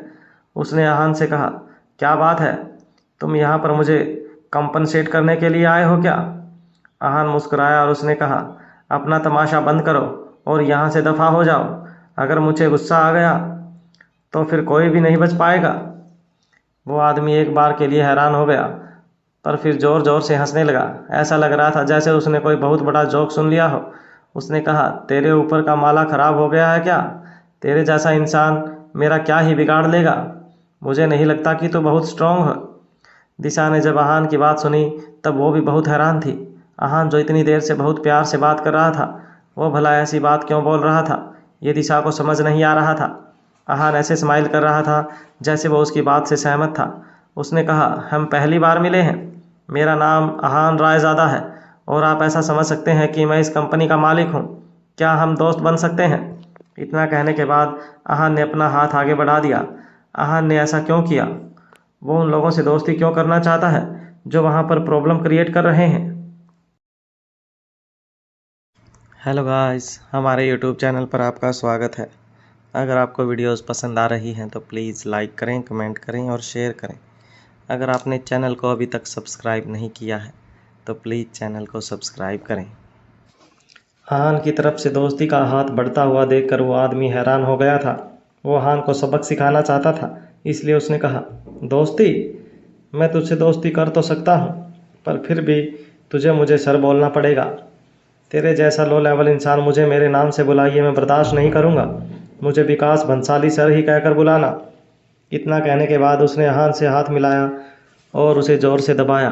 वो अपना पूरा जोर लगा रहा था और ऐसा लग रहा था जैसे वो अहान को सबक सिखा रहा है। पर जब उसने देखा कि अहान के चेहरे पर कोई रिएक्शन नहीं है, तब उसने सोचा कि शायद वो कम जोर लगा रहा था। उसने और जोर लगाया, पर अभी भी अहान के चेहरे पर कोई एक्सप्रेशन नहीं था। उसने अपनी तरफ से सारा प्रेशर लगा दिया था, पर अहान के चेहरे पर अभी भी कोई दर्द का एक्सप्रेशन नज़र नहीं आ रहा था। विकास अब ऐसी सिचुएशन में था कि वो हार नहीं मान सकता था। अब उसे किसी भी तरह अहान को दर्द का एहसास करवाना था, इसलिए उसने अपनी आंखें बंद की और वो जितना जोर लगा सकता था उसने लगा दिया। कुछ पल बाद जब उसे फिर से अपनी आंखें खोली, तब अहान उसके सामने मुस्कुरा रहा था। ये देखकर विकास हैरान हो गया। वो समझ गया था कि उसके सामने जो खड़ा है वो कोई नॉर्मल इंसान नहीं है। अब विकास अपना हाथ छुड़वाना चाहता था, पर अहान ऐसा करने के लिए तैयार नहीं था। विकास ने अहान से कहा, तुम बहुत अलग हो, मैं तुमसे दोस्ती ज़रूर करूँगा। उसकी ज़ुबान में अचानक ही इज्जत आ गई थी। जब अहान ने ये बात सुनी, तब वो समझ गया कि विकास चाहता है कि वो उसका हाथ छोड़ दे, पर वो ऐसा करने वाला नहीं था। अब विकास को उसकी औकात याद दिलाने की बारी थी, इसलिए अहान ने अपना ज़रा सा जोर लगा दिया। उसके बाद जो वहाँ से आवाज़ आई, वो विकास के चिल्लाने की आवाज़ थी। विकास के चेहरे पर दर्द साफ नज़र आ रहा था। दर्द की वजह से उसका चेहरा लाल हो गया था और वो लगातार चिल्ला रहा था। आसपास के लोग जब ये सब देख रहे थे, तब उन्हें विकास पर बहुत तरस आ रहा था। उसके चेहरे से उन्हें समझ आ गया था कि विकास दर्द में है, और ये तब था जब अहान ने अपना पूरा जोर लगाया ही नहीं था। जब अहान ने देखा कि विकास की सारी स्ट्रेंथ खत्म हो गई है, तब अहान ने उसका हाथ छोड़ दिया और कहा, यहाँ से दफ़ा हो जाओ। अभी मुझे ज़्यादा गुस्सा आया नहीं है, इसलिए मैं तुम्हें छोड़ रहा हूँ, पर अगर मुझे ज़्यादा गुस्सा आ गया तो फिर मैं तुम्हें नहीं छोड़ूंगा। जब अहान ने पहले ये बात बोली थी, तब विकास ने इस बात को मजाक में ले लिया था, पर अब वो जानता था कि अहान ऐसा कर सकता है, इसलिए वो चुप रहा। जब विकास के आदमियों ने देखा कि उनके बॉस की हालत ख़राब है, तब वो सब उसे छोड़कर खड़े हो गए। विकास ने कहा, मैं ठीक हूँ, अपना सामान लो और चलो यहाँ से। विकास की हालत सिर्फ एक हाथ मिलाने से ऐसी हो गई थी, तो अगर अहान उसे ज़्यादा कुछ कर देता तो फिर उसका क्या होता। वहाँ जितने लोग खड़े थे सब जान गए थे कि अहान सिंपल आदमी नहीं था। ये सब देखकर दिशा भी बहुत हैरान थी। जब से दिशा अहान से मिली थी, वो उसे लेकर बहुत क्यूरियस थी, क्योंकि वो दोनों पहली बार मिल रहे थे और उसके बारे में जानना चाहती थी। पर वो जानती थी कि वो डायरेक्टली अहान से कुछ नहीं पूछ सकती। वो अपने ऑब्जर्वेशन के बेसिस पर उसे जज करना चाहती थी। जब उसने देखा कि अहान इतना यंग है, तब उसने सोचा कि शायद वो कोई अमीर बाप की औलाद होगा और उसमें बाहर एटीट्यूड और एरोगेंस हो सकता था। पर जब उसने देखा कि वो सबसे बहुत पोलाइटली बात कर रहा था और उसका टेम्परामेंट और ऑरा बहुत प्योर था, तब दिशा को लगा कि शायद वो भी उसकी तरह मेहनत से इस पोजीशन पर पहुंचा था। पर अब उसके सामने एक अलग अहान था। उसने देखा कि कैसे अहान ने एक ही झटके में विकास को उल्टे पैर भगा दिया था। उसके मन में बहुत सारे सवाल चल रहे थे, पर उसने अहान से कुछ नहीं पूछा। जब अहान ने देखा कि विकास अपने आदमियों को लेकर वहाँ से चला गया है, तब वो मुस्कुराया और उसने दिशा को देखते हुए कहा, अब वो लोग यहाँ से चले गए हैं, हमें भी चलकर अपनी बात करनी चाहिए। दिशा ने भी अहान की तरफ देखकर स्माइल किया और कहा, थैंक यू अहान सर, अगर आप नहीं होते तो ये मैटर इतनी ईजिली सॉल्व नहीं हो सकता था। Thank you so much, I am grateful to you. Ahaan ने कहा, इसमें तुम्हारी गलती नहीं है, ये लोग ही बहुत ज़्यादा बदतमीज़ हैं। वो बस अपने पैसे वापस चाहते हैं। अगर उन्हें उनका पैसा नहीं मिला तो फिर वो कुछ भी कर सकते हैं और फिर से यहाँ पर आ सकते हैं। ऐसा नहीं था कि ये बात दिशा नहीं जानती थी, वो इस बात को पहले से जानती थी और बहुत अच्छे से जानती थी। इस बार तो वो लोग चले गए थे, पर वो दोबारा फिर से आ सकते थे, और अगर तब वहाँ पर अहान नहीं होगा तो ये लोग क्या करेंगे। अहान भी इस प्रॉब्लम के बारे में जानता था। उसने कुछ सोचा और कहा, अगर हमें इस प्रॉब्लम से परमानेंट छुटकारा पाना है तो फिर हमें उन्हें पैसे दे देने चाहिए। पैसा बड़ी बड़ी प्रॉब्लम्स को सॉल्व कर देता है, बस हमें उन्हें दोबारा प्रोवोक नहीं करना है। ऐसे लोगों को पैसे देकर मामला सुलझाना बहुत आसान था और सबसे इफ़ेक्टिव तरीका भी यही था। वैसे भी अभी तो वक्त बर्बाद हो रहा था, उससे बेहतर तो पैसे देना था। अहान ने सोचा था कि दिशा बहुत स्मार्ट है और इस बात को अच्छे से समझ जाएगी, पर ऐसा नहीं हुआ। उसने फर्मली कहा, ये सब शुरू से ही उनकी गलती है। मुझे नहीं लगता कि इन जैसे गुंडों पर पैसा लगाना सही होगा। मैं उन्हें कंपनी अकाउंट में से एक फूटी कौड़ी भी नहीं दूंगी, और अगर मुझे कंपनी का पैसा यूज़ करना ही होगा तो मैं उसे एम्प्लॉय बेनिफिट के लिए यूज़ करूंगी। ये बात भी सही थी। इन लोगों पर पैसा लगाने की जगह अगर उतना ही पैसा कहीं और लगाया जाए तो फिर बहुत फ़ायदा हो सकता था। पर इस वक्त आहान इस बात से सहमत नहीं था। उसे ऐसे वक्त बर्बाद करना सही नहीं लग रहा था। उसने कहा, अगर आप ऐसा करोगी तो हर वक्त कुछ ना कुछ चलता ही रहेगा। हमारे पास वक्त कम है, पर इन लोगों के पास वक्त बहुत है। अगर आप कभी बाहर हुई और यहाँ पर कोई भी सीनियर नहीं हुआ और ये लोग आ गए तो फिर ये मैटर कैसे हैंडल होगा? क्या आप चाहती हैं कि आपके एम्प्लॉयज़ उसे हैंडल करें? दिशा आहान की बात से सहमत नहीं थी, इसलिए उसने कहा, अगर मैं यहाँ नहीं रहूँगी तो फिर ये लोग पुलिस को भी तो बुला सकते हैं। पुलिस हमारी मदद करने के लिए ही है। हम सही हैं, इसलिए हम कोई कॉम्प्रोमाइज़ करने की ज़रूरत नहीं है। अगर वो इस बारे में बहस करते रहते तो बात बहुत आगे बढ़ सकती थी। आहान जानता था कि दिशा जो बात बोल रही थी वो होना इम्पॉसिबल नहीं था, पर यह मामला फिर खींचता ही चला जाता, और कितना खींचता ये कोई नहीं बता सकता था। उसने सोचा और फिर गिव अप कर दिया। ये मैनेजमेंट का फैसला था और दिशा एक प्रोफेशनल थी। अगर आहान उसके फैसले पर सवाल करता तो ये सही नहीं था। दिशा वाइस प्रेसिडेंट थी, इसलिए वो उसके फैसले की रिस्पेक्ट करता था।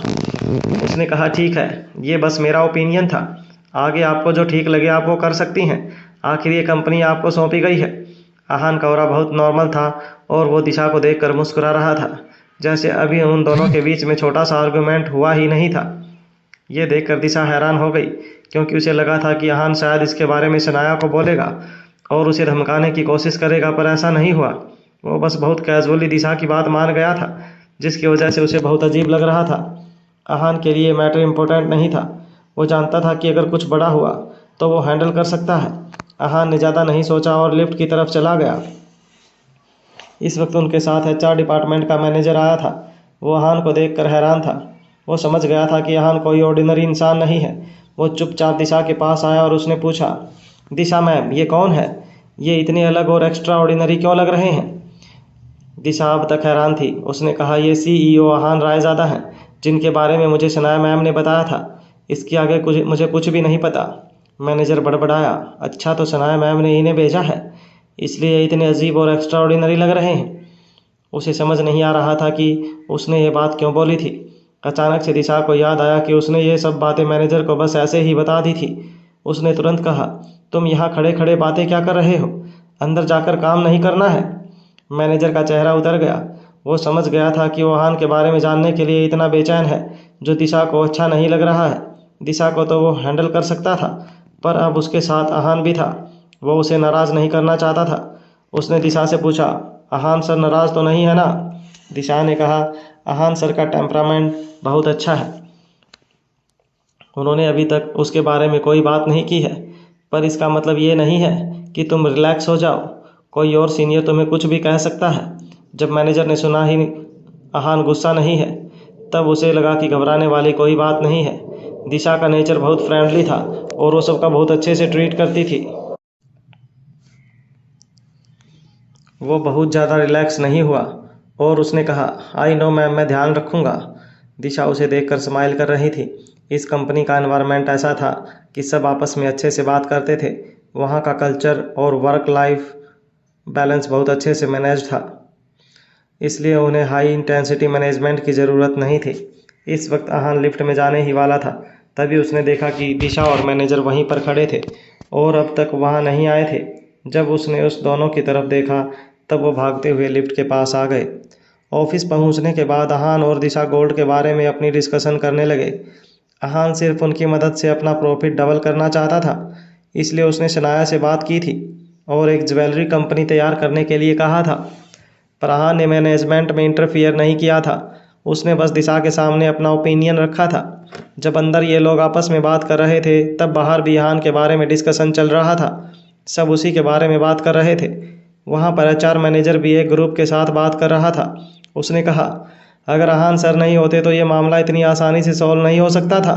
एक लड़की ने पूछा, क्या ये आहान सर टॉल, रिच और हैंडसम हैं? एक लड़की ने उसे हल्के से कोहनी मारी और कहा, वो जैसे भी हों तुम्हारे लिए नहीं है, वो हमारे बॉस के बॉस हैं। मैनेजर ने कहा, किसी को भी ज़्यादा सोचने की ज़रूरत नहीं है। दिशा मैम ने कहा था कि उन्हें शनाया मैम ने भेजा है। दोनों यंग है तो हो सकता है कि उन दोनों के बीच में कोई रिश्ता हो। वो लोग इन दोनों के बीच में क्या रिश्ता सोचेंगे। जिस लड़की ने पूछा था कि यहान कैसा है, उसने मैनेजर की बात सुनकर कहा, हवा में तीर मत चलाओ। आपको क्या पता कि उनके बीच कोई रिश्ता है या नहीं। उसकी बातों से ऐसा लग रहा था जैसे उसे कुछ समझ नहीं आ रहा, पर बाकी सब का रिएक्शन बहुत अलग था। वो सब स्माइल कर रहे थे। उन्होंने अंदाज़ा लगाया था कि शायद अहान शनाया के साथ पैसों के लिए था। शनाया यंग थी और अहान भी काफ़ी यंग था। अहान के पहनावे से ऐसा नहीं लग रहा था जैसे वो बहुत पैसे वाला था, पर सब जानते थे कि शनाया के पास बहुत पैसा था। पैसों के लिए किसी का शनाया के साथ होना उन्हें बहुत नॉर्मल बात लग रही थी। अगर ये बात अहान को पता चल जाती कि ये लोग उसके बारे में ऐसा सोच रहे थे तो अहान को कोई फ़र्क नहीं पड़ता। एक तरह से ये उसके लिए तारीफ़ ही थी, क्योंकि उन लोगों को तो लगता था कि अहान बहुत गुड लुकिंग है। इस वक्त उस लड़की को समझ आ गया था कि सब अहान के बारे में क्या सोच रहे थे। सबके चेहरे की स्माइल देखकर उस लड़की ने कहा, डिस्गस्टिंग, आप लोगों की सोच बहुत ख़राब है। इतना हैंडसम लड़का शनाया मैम के साथ पैसों के लिए क्यों होगा भला। मैनेजर ने कहा, धीरे बोलो, अगर किसी ने सुन लिया तो अच्छा नहीं होगा। वो लड़की तुरंत समझ गई कि उसने ये बात बहुत तेज़ बोल दी थी। उसने तुरंत अपनी जीभ बाहर निकाली और कहा, सॉरी। अंदर अहान दिशा के साथ एक बहुत नॉर्मल कन्वर्सेशन में इन्वॉल्व था। वो बस उसे जनरल डिटेल्स दे रहा था, पर दिशा उसे बहुत सारे सवाल कर रही थी। वो उसके साथ बहुत डीप कन्वर्सेशन में थी।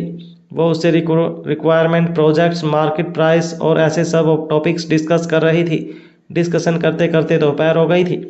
अहान ने अपनी टेबल पर रेड वाइन और गिलास देखा और दिशा से पूछा, ये रेड वाइन कंपनी की खुद की है ना?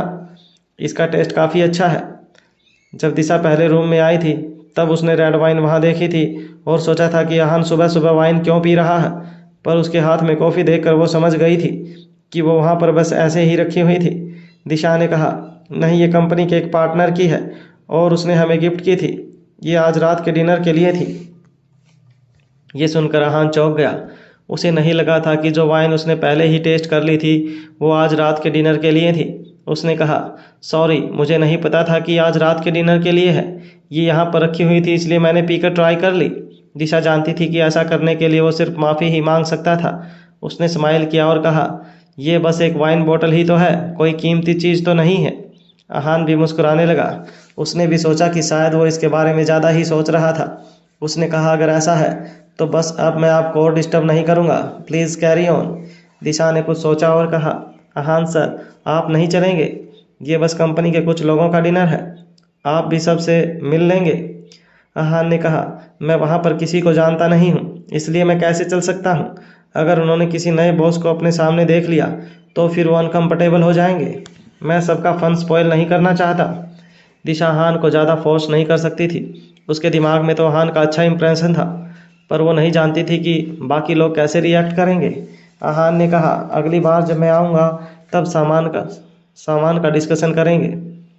आप लोगों को अरेंज कर लेना जो इसे एक्सेप्ट कर लेंगे। दिशा ने हाँ में सर हिलाया और कहा, ओके सर। अहान तो वहाँ से चला गया, पर दिशा को समझ नहीं आ रहा था कि वो क्या रिएक्ट करे। अभी अभी जो हुआ था, दिशा उसे एक्सेप्ट नहीं कर पा रही थी। वो अहान के लिए बहुत कुछ करना चाहती थी, पर अहान ने डिनर करने से भी मना कर दिया था। उसने कुछ सोचा और फिर अपना सिर डिसअपॉइंटमेंट में हिलाने लगी। उसने सोचा कि उसे इस बारे में ज़्यादा नहीं सोचना चाहिए। उसके लिए अपना काम ईमानदारी से करना सबसे ज़्यादा इम्पोर्टेंट था। अहान इस वक्त रोड पर चल रहा था और उसने शनाया को कॉल किया। शनाया ने जब कॉल उठाया तब वहाँ पर सुबह हुई ही थी। उसने शनाया से पूछा, क्या वहाँ पर अभी सुबह हुई है? शनाया इस वक्त यूरोप गई हुई थी और ऐसा लग रहा था जैसे वो अभी अभी उठी थी। उसने पूछा, तुमने इस वक्त कॉल किया? मैं सो रही थी। तुम्हें पता नहीं है क्या कि मेरे लिए सुबह की नींद कितनी ज़रूरी है? वैसे भी मेरे लिए आराम करना मुश्किल है, उसके ऊपर तुम सुबह सुबह कॉल कर लो। अहान ने सिर्फ एक सवाल पूछा था और शनाया ने उसे डांट लगा दी थी। अहान ने मायूस होते हुए कहा, मैंने बस तुम्हें थैंक यू बोलने के लिए कॉल किया था। शनाया ने कहा, अगर तुम्हें इसके बारे में ही बात करनी थी तो फिर मैं फ़ोन रखती हूँ। शनाया को ऐसा नहीं लग रहा था कि अहान को उसे थैंक यू बोलने की ज़रूरत थी। उसके हिसाब से उनके बीच में थैंक यू जैसे वर्ड्स की कोई ज़रूरत ही नहीं थी। अहान ने हड़बड़ाते हुए कहा, अरे इतनी क्या जल्दी है? मैं तो बस ये बोलना चाहता था कि दिशा इतनी बुरी नहीं है। पर अहान अपनी बात पूरी कर पाता इससे पहले शनाया ने उसकी बात काटते हुए कहा, लिसन टू मी, दिशा पर नज़र डालने की कोई ज़रूरत नहीं है, वो मेरी कलीग है, और अगर तुमने उसके बारे में कुछ ऐसा वैसा सोचा तो मैं तुम्हें ही गलत समझूंगी। अहान शनाया की बात सुनकर हैरान हो गया था। उसे बाद में एहसास हुआ कि उसका ऐसा रिएक्शन क्यों था। उसने कहा, तुम मुझे गलत समझ रही हो, मैं उसके साथ कुछ गलत नहीं करने वाला, मैं तो बस ये कह रहा था कि उसकी बिजनेस स्किल्स बहुत अच्छी हैं, उसका टैलेंट काफ़ी रेयर है। ये सुनकर शनाया ने चैन की सांस ली। उसने कुछ और ही समझ लिया था और अहान कुछ और ही कहना चाहता था। शनाया ने कहा, तुमने ये बात पहले नहीं बोली इसलिए मैंने ऐसे रिएक्ट किया, ओके बाय, अब मैं सो रही हूँ। बिना अहान के जवाब का इंतज़ार किए शनाया ने फ़ोन रख दिया और सो गई। अहान बस फ़ोन को डिसअपॉइंटमेंट में देख रहा था पर उसे कोई फ़र्क नहीं पड़ा था। डिवोर्स के बाद भी दोनों के बीच में बहुत कैजुअल रिश्ता था। दोनों के बीच में अच्छी दोस्ती थी, इसलिए ये सब होना बहुत आम बात थी। मुंबई में उसे गोल्ड के बारे में बात करने के अलावा और कोई ख़ास काम नहीं था। वो कुछ दिन वहाँ पर रहने वाला था, इसलिए उसने अपने एक दोस्त से मिलने का प्लान बनाया और उससे भी रात को मिलना था। दोपहर में वो बस मुंबई की सड़कों पर घूम रहा था। एक लड़का भागते हुए अहान के पास आया और उसने पूछा, साहब जी फूल लेंगे? उसके हाथ में गुलाब के फूल थे। अहान ने एक फूल उठाया और उस लड़के को 20 रुपये का नोट दे दिया। उसने पैसे लिए और वहाँ से खुशी खुशी चला गया। अहान पास के गार्डन में गया और वहाँ जाकर बैठ गया। गुलाब का फूल उसके साइड में पड़ा था और वो एक मैगज़ीन देख रहा था जो उसने गार्डन में आने से पहले पास की दुकान से ली थी। तभी वहाँ एक लड़की आई और उसने कहा, क्या तुम वही हो जिसकी मैंने फ़ोटो देखी थी? तुम अपनी फ़ोटो से बहुत अलग लग रहे हो। अहान ने मैगज़ीन हटाई और उस लड़की को देखा। वो लड़की 17-18 साल की होगी और अहान को देखकर बहुत शर्मा रही थी। अहान ने उसकी तरफ देखा और सोचा कि वो उसके साथ कोई प्रैंक करेगा। वो सच बताना चाहता था, पर फिर उसने कहा, शायद मैं तुम्हें अलग इसलिए लग रहा हूँ क्योंकि तुमने जो फ़ोटो देखी थी शायद वो पुरानी थी। उस लड़की ने कहा, पर तुम भी तो 20-21 साल के ही हो, फ़ोटो में भी तुम्हारी एज जितनी ही लग रही थी। अहान ने फिर से झूठ बोला, मैंने फ़ोटोज़ को एडिट कर दिया था, मुझे डर था कि अगर मैं तुम्हें पसंद नहीं आया तो। उस लड़की को फ़र्क नहीं पड़ रहा था कि अहान फ़ोटोज़ के साथ क्या किया था। उसने कहा, फ़ोटोज़ एडिट नहीं करते तब भी मुझे तुम पसंद आ जाते। You are very good looking. Ahaan मुस्कुराया और उसने कहा, रियली? मुझे लगा मैं तुम्हें पसंद नहीं आऊँगा। उस लड़की ने कहा, नहीं, I think I like you. अचानक से उस लड़की का चेहरा लाल हो गया। उसे लगा कि उसने बहुत डायरेक्टली ये बात बोल दी थी। अहान उसे आगे और टीज़ करना चाहता था, पर तभी वहाँ पर एक यंग और हैंडसम लड़का आया। उसके हाथों में फूलों का बुक्के था और उसने उस लड़की को देखकर कहा, रीवा। रीवा ने जब उस लड़के को देखा तो वो समझ गई कि जिस लड़के से मिलने वो वहाँ पर आई थी वो अहान नहीं था। वो इस वक्त अहान को बहुत शौक में देख रही थी। रीवा सोच रही थी कि अगर उसे इस लड़के से मिलना था तो वो अब तक जिसके साथ बात कर रही थी वो कौन था। अहान समझ गया था कि रीवा के दिमाग में क्या चल रहा है, इसलिए उसने कहा, मैं बस तुम्हारे साथ मजाक कर रहा था। ये सुनकर रीवा बहुत चिढ़ गई थी। वो अहान को गुस्से में देख रही थी। उस लड़के ने पूछा, ये लड़का कौन है? रीवा ने अपने आप को शांत किया और कहा, ये बस रास्ता पूछ रहा था। रीवा को एक मर्द के साथ बात करता देख उस लड़के को बिल्कुल अच्छा नहीं लगा था। अहान ने भी उसके बारे में ज़्यादा सीरियसली नहीं सोचा क्योंकि वो तो बस टाइम पास कर रहा था। उसके बाद वो दोनों वहाँ से चले गए और अहान फिर से मैगज़ीन पढ़ने लग गया। बहुत देर बाद अहान को किसी लड़की के रोने की आवाज़ आई। ये सुनकर अहान थोड़ा अनईजी फील करने लगा। वो उठा और उस लड़की को ढूंढने लगा। जब वो वहाँ पर पहुँचा तब उसने देखा कि वहाँ पर रीवा बैठी थी जो रो रही थी और वो लड़का उसके साथ नहीं था। अहान ने अपने पॉकेट से रुमाल निकाला और रीवा को देते हुए कहा, क्या हुआ, तुम रो क्यों रही हो? और तुम्हारे साथ जो लड़का था वो कहाँ चला गया? जब उसने देखा कि उसने सामने अहान खड़ा था तब वो और उदास हो गई और भी ज़्यादा रोने लगी। उसने कहा, तुम्हें क्या मतलब, चले जाओ यहाँ से, तुम सब लड़के एक जैसे ही होते हो। अहान समझ गया कि शायद जो हुआ वो उसकी वजह से हुआ था। उसने कहा, मैं सिर्फ मजाक कर रहा था, मुझे नहीं पता था कि ऐसा हो जाएगा। तुम आइसक्रीम खाओगी?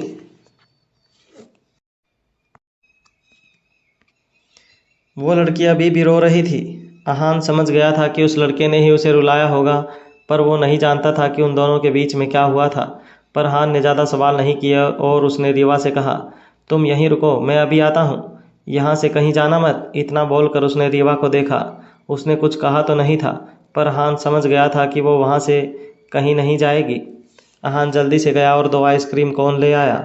जब वो वापस आया तब उसने देखा कि रीवा अब ज़्यादा नहीं रो रही थी। अहान उसे चुप देखकर खुश हो गया। उसने कहा, देखो मैं तुम्हारे लिए आइसक्रीम लाया हूँ, कुछ मीठा खाकर तुम्हें अच्छा लगेगा। रीवा ने अहान की तरफ मुंह बिगाड़ते हुए देखा, जैसे वो कह रही हो कि वो अभी भी उससे नाराज़ है, पर उसने आइसक्रीम को मना नहीं किया। उसने अहान के हाथ से कोन ले लिया। जब अहान ने देखा कि रीवा ने आइसक्रीम ले ली, तब वो समझ गया कि उसने उसे माफ़ कर दिया था। वो रीवा के पास आकर बैठ गया। उसने आइसक्रीम का एक बाइट लिया और रीवा से कहा, यह बहुत ज़्यादा मीठी है। रीवा अभी भी सुबक रही थी, पर वो आइसक्रीम खाने की टेम्पटेशन को रोक नहीं पा रही थी। उसने आइसक्रीम खोली और उसे खाने लग गई। इस वक्त अहान उसे ही देख रहा था, क्योंकि वो रोते रोते आइसक्रीम खा रही थी। उसने अहान की तरफ देखा और कहा, यहाँ की आइसक्रीम मुझे कुछ खास पसंद नहीं आई। ये सुनकर अहान हैरान हो गया था। उसे लगा कि अब तक जो लड़की उदास थी, वो वापस अपने एटीट्यूड में आ गई थी। अहान ने हेल्पलेसली अपना सिर हिलाया और अपनी आइसक्रीम खाने लग गया। रीवा ने जल्दी से आइसक्रीम खा ली थी, पर अहान के पास अभी भी बाकी बची थी। आइसक्रीम खत्म करने के बाद रीवा ने पूछा, आप मेरे साथ इतना अच्छा बिहेव क्यों कर रहे हैं? अहान ने खाना बंद किया और कहा, बस एक अजनबी का कंसर्न है। मैं तुम्हें बताना चाहता हूँ कि दुनिया इतनी बुरी भी नहीं है, बस नज़रिए का फ़र्क है। वो लड़की ये सुनकर उदास हो गई। उसने कहा, उस लड़के ने मुझसे कहा कि वो बस मेरे साथ टाइम पास कर रहा है, उसकी पहले से गर्लफ्रेंड है। अहान ने तुरंत अपनी बात कंटिन्यू की और कहा, और दूसरी बात मैं तुम्हें यह बताना चाहता हूँ कि ये दुनिया इतनी भी अच्छी नहीं है। तुम्हें यहाँ पर हर जगह बुरे लोग भी मिलेंगे। रीवा ने अहान को देखा और कहा, जो बात पहले बोलनी चाहिए थी वो आपने बाद में बोली है। अहान स्माइल के अलावा और कुछ नहीं कर सकता था। रीवा ने उसे देखा और कहा, फिर मैं ही क्यों बुरे आदमी से मिली? और तो कोई ऐसे इंसान से नहीं मिला होगा। अहान ने भी अपनी आइसक्रीम खा ली। उसने अपना मुंह साफ किया और कहा, ऐसा नहीं है, तुम भी अच्छे इंसान से ज़रूर मिलोगी। अक्सर लोग पहले बुरे लोगों से मिलते हैं और फिर अच्छे लोगों से मिलते हैं।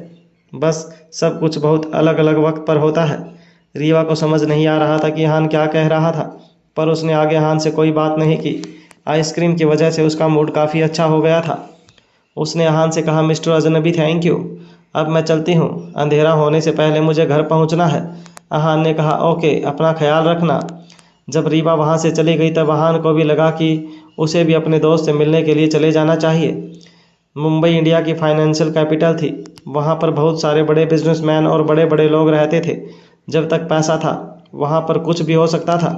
पैसों से कोई भी सर्विस खरीदी जा सकती थी और यहाँ पर पैसा कमाना भी काफ़ी आसान था। यहाँ पर एक रेस्टोरेंट था जहाँ पर लोग अलग अलग एक्टिविटी करके पैसे कमाते थे।